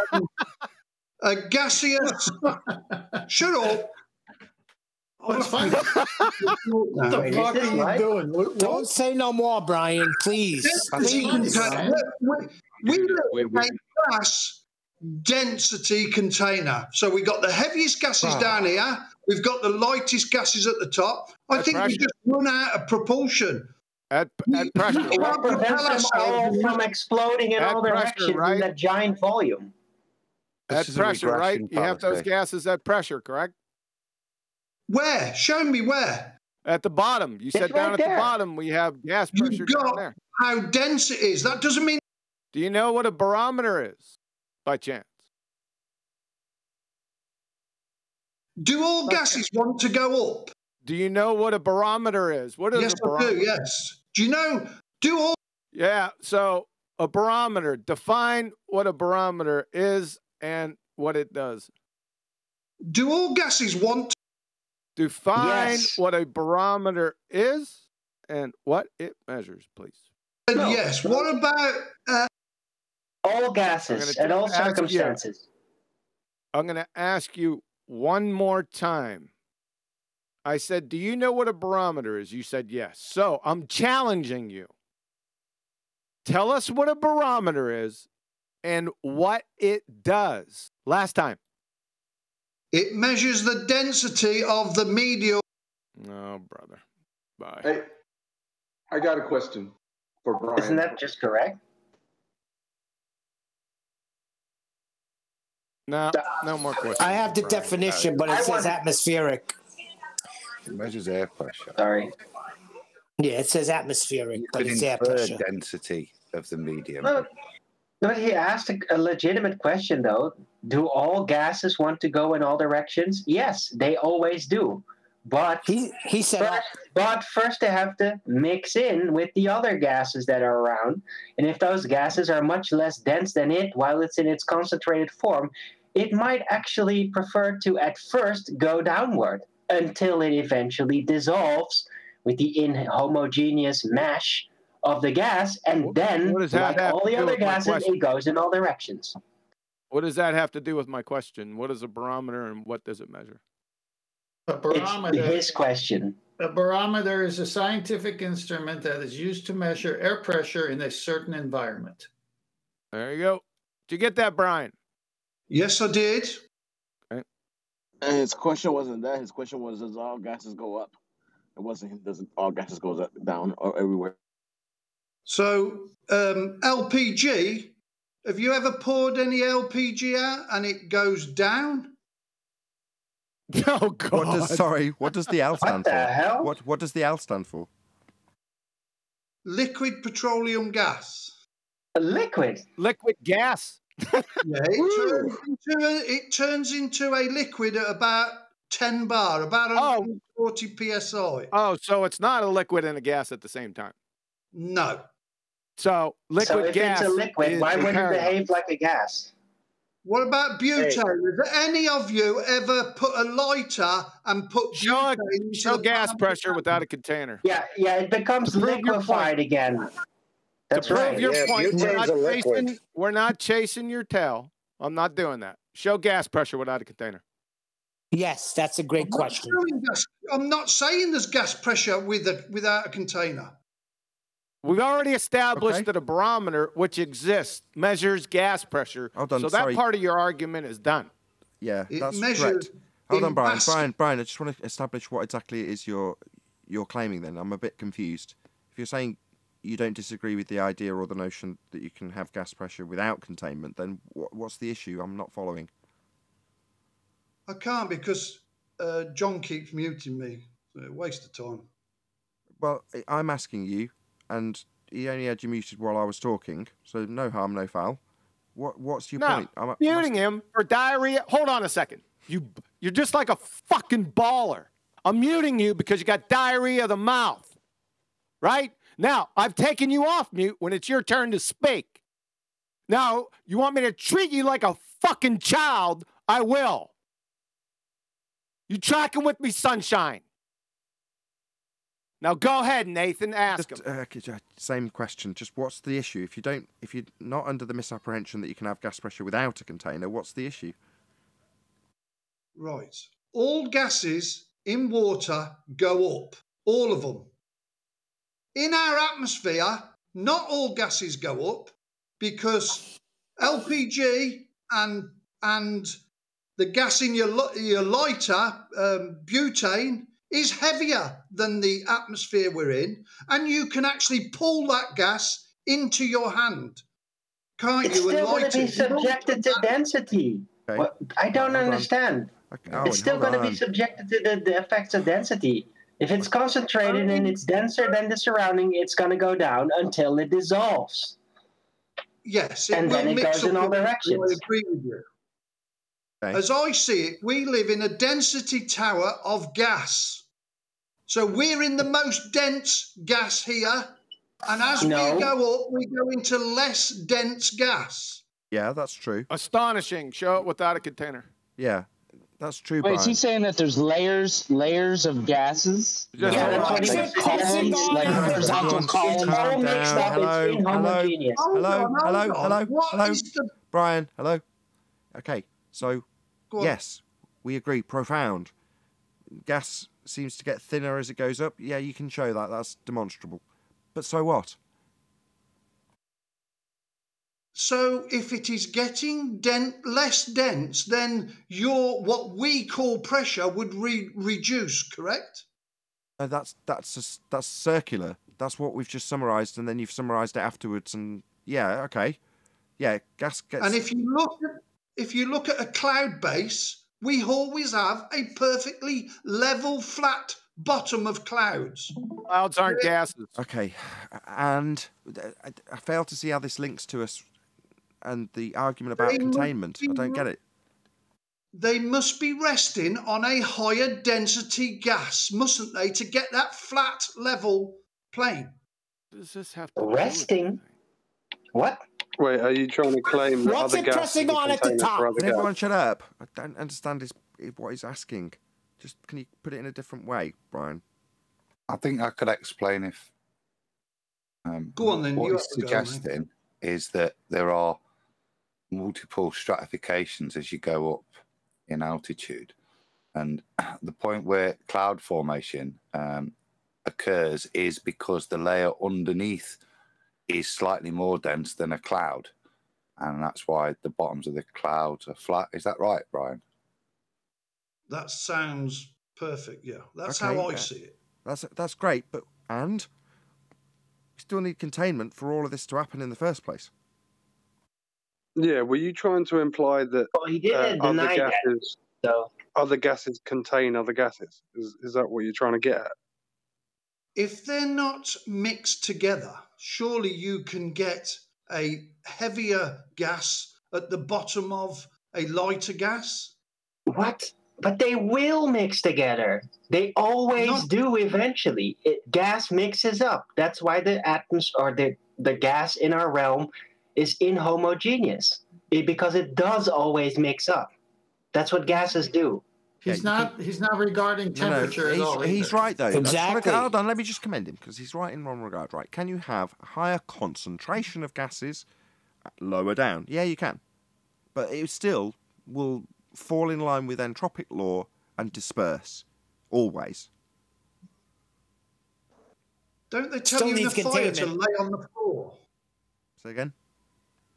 In a situation of a house fire, don't they tell you to crawl along the floor?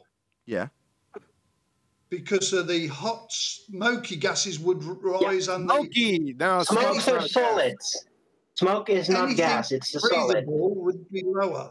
Yes. It's false equivalence fallacy. Okay. I just want you to all just. Okay. Stop a second, Brian. Stop. Okay. Yes, I keep agreeing with you. Even if we ignore the fact that you've got suspended solids, and they're telling you to get below those suspended solids, let's say. Hypothetically, we say they're gases and they're behaving as such. It doesn't make any difference. Yeah? Number one, you're self-defeating in your argument because you're talking about the gases going up and you getting below them, if we're to take them as being gases. So they're going up. But even if we ignore that self-defeating part of your point, the gas can form in a high concentration in the house. Yeah? Well, that's at the bottom, right? But in order for it to form in high concentration, it's got to be contained. And even if it is contained, over time, it will still leak out.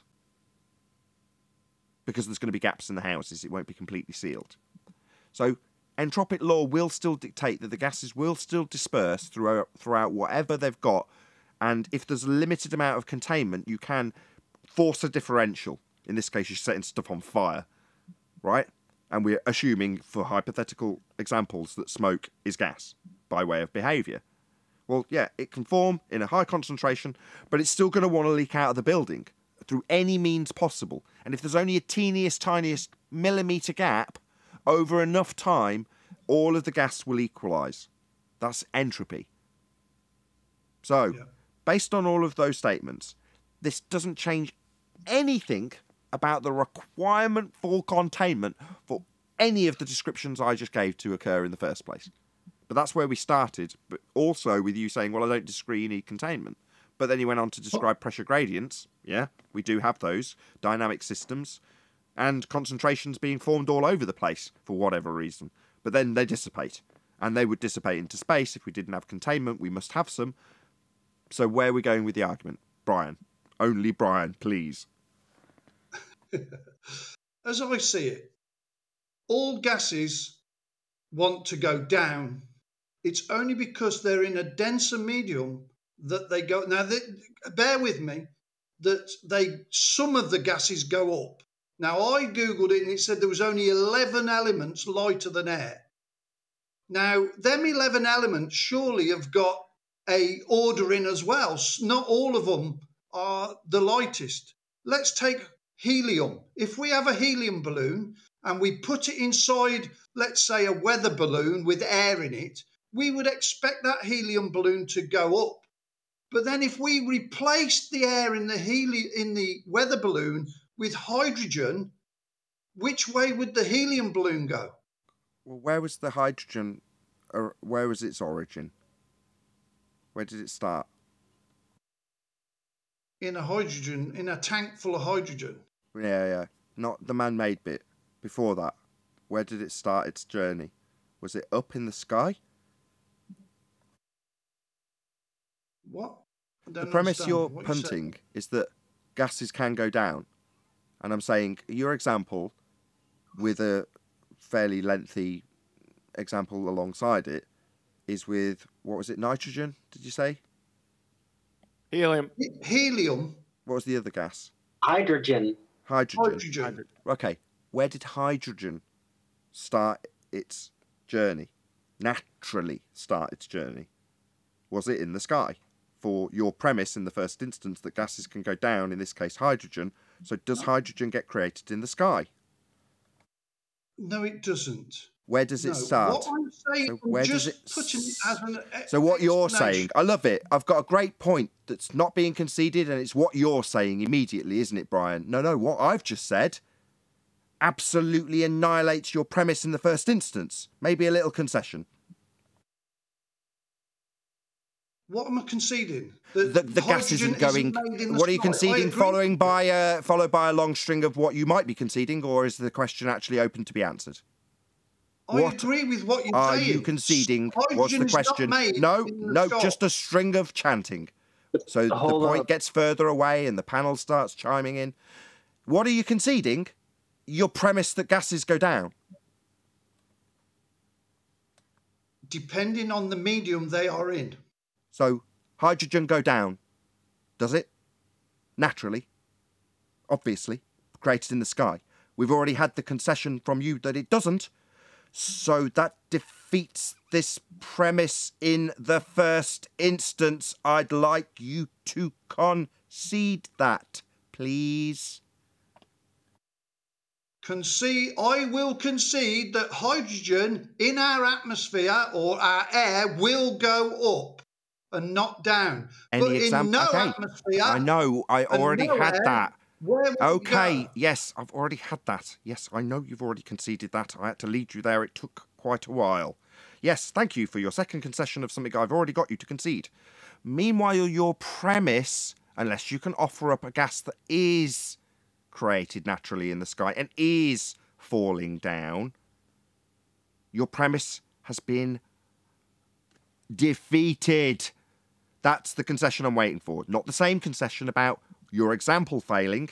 Do you want to do it with 5 more examples of gases not falling down from the sky? Or can you concede at this point? Third attempt.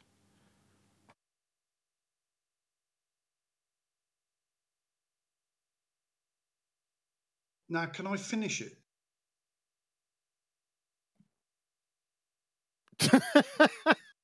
Can I finish what I was saying? Sorry, Didn't you hear what he just premise asked has you? been overcome. I am not saying where the gases originate from. I am stating a helium balloon, when in hydrogen, I heard your example. will go I heard down. your example. I heard it. Yeah, I heard it. Don't just chant the same thing again, rather than conceding that your entire premise has been defeated. Hydrogen, So he's going to chant it. Just stick this fuckwit on mute. Just mute him. Understand this, bitch. Your premise has been defeated. I don't need you to chant the same shit we listened to already and spent a prolonged period overcoming for you to totally ignore it. Total dick. Deal with it. You don't understand this, Brian. You don't understand. Gases don't go down, go boom, boom.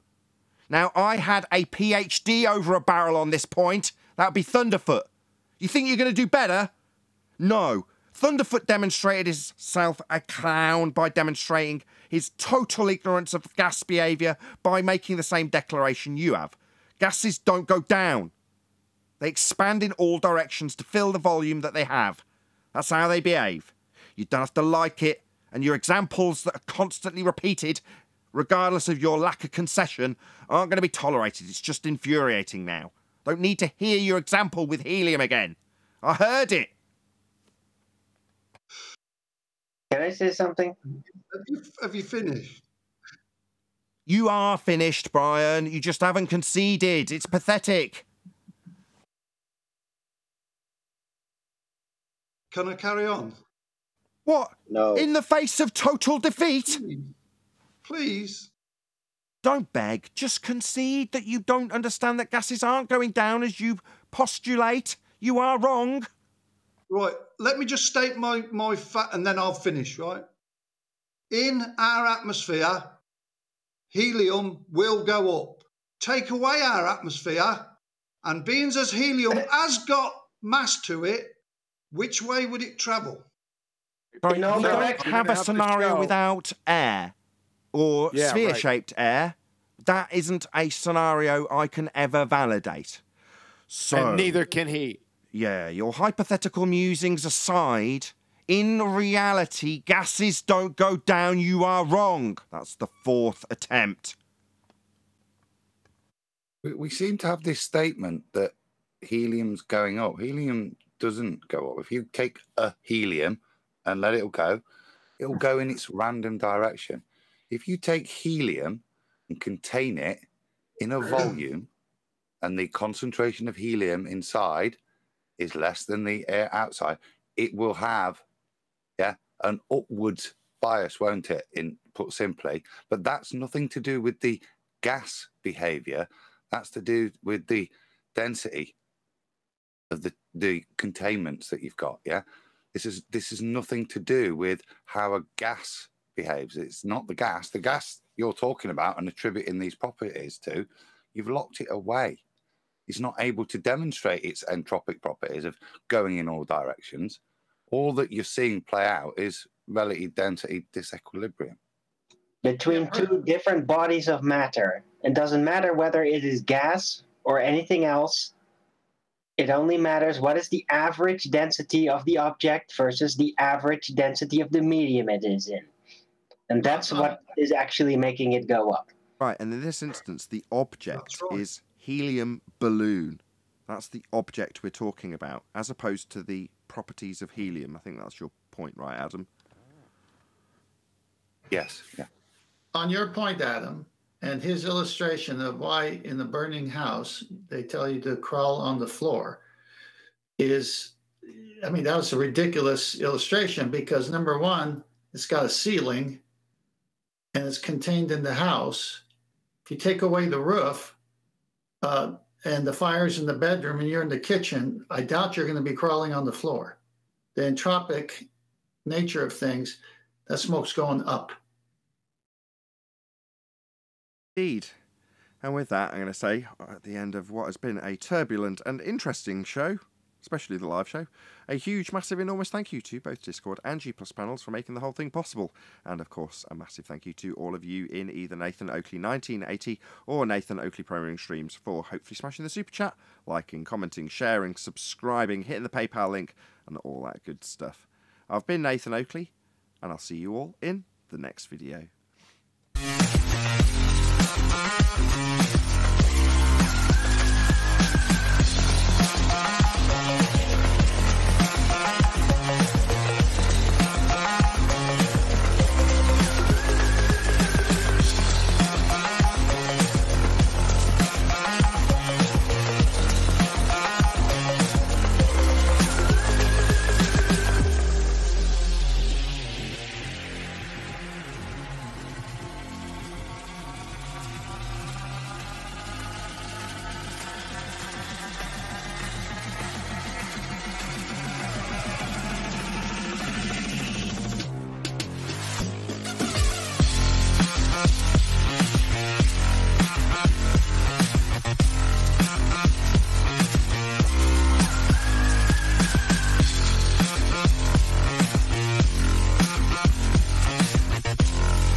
What a lovely day!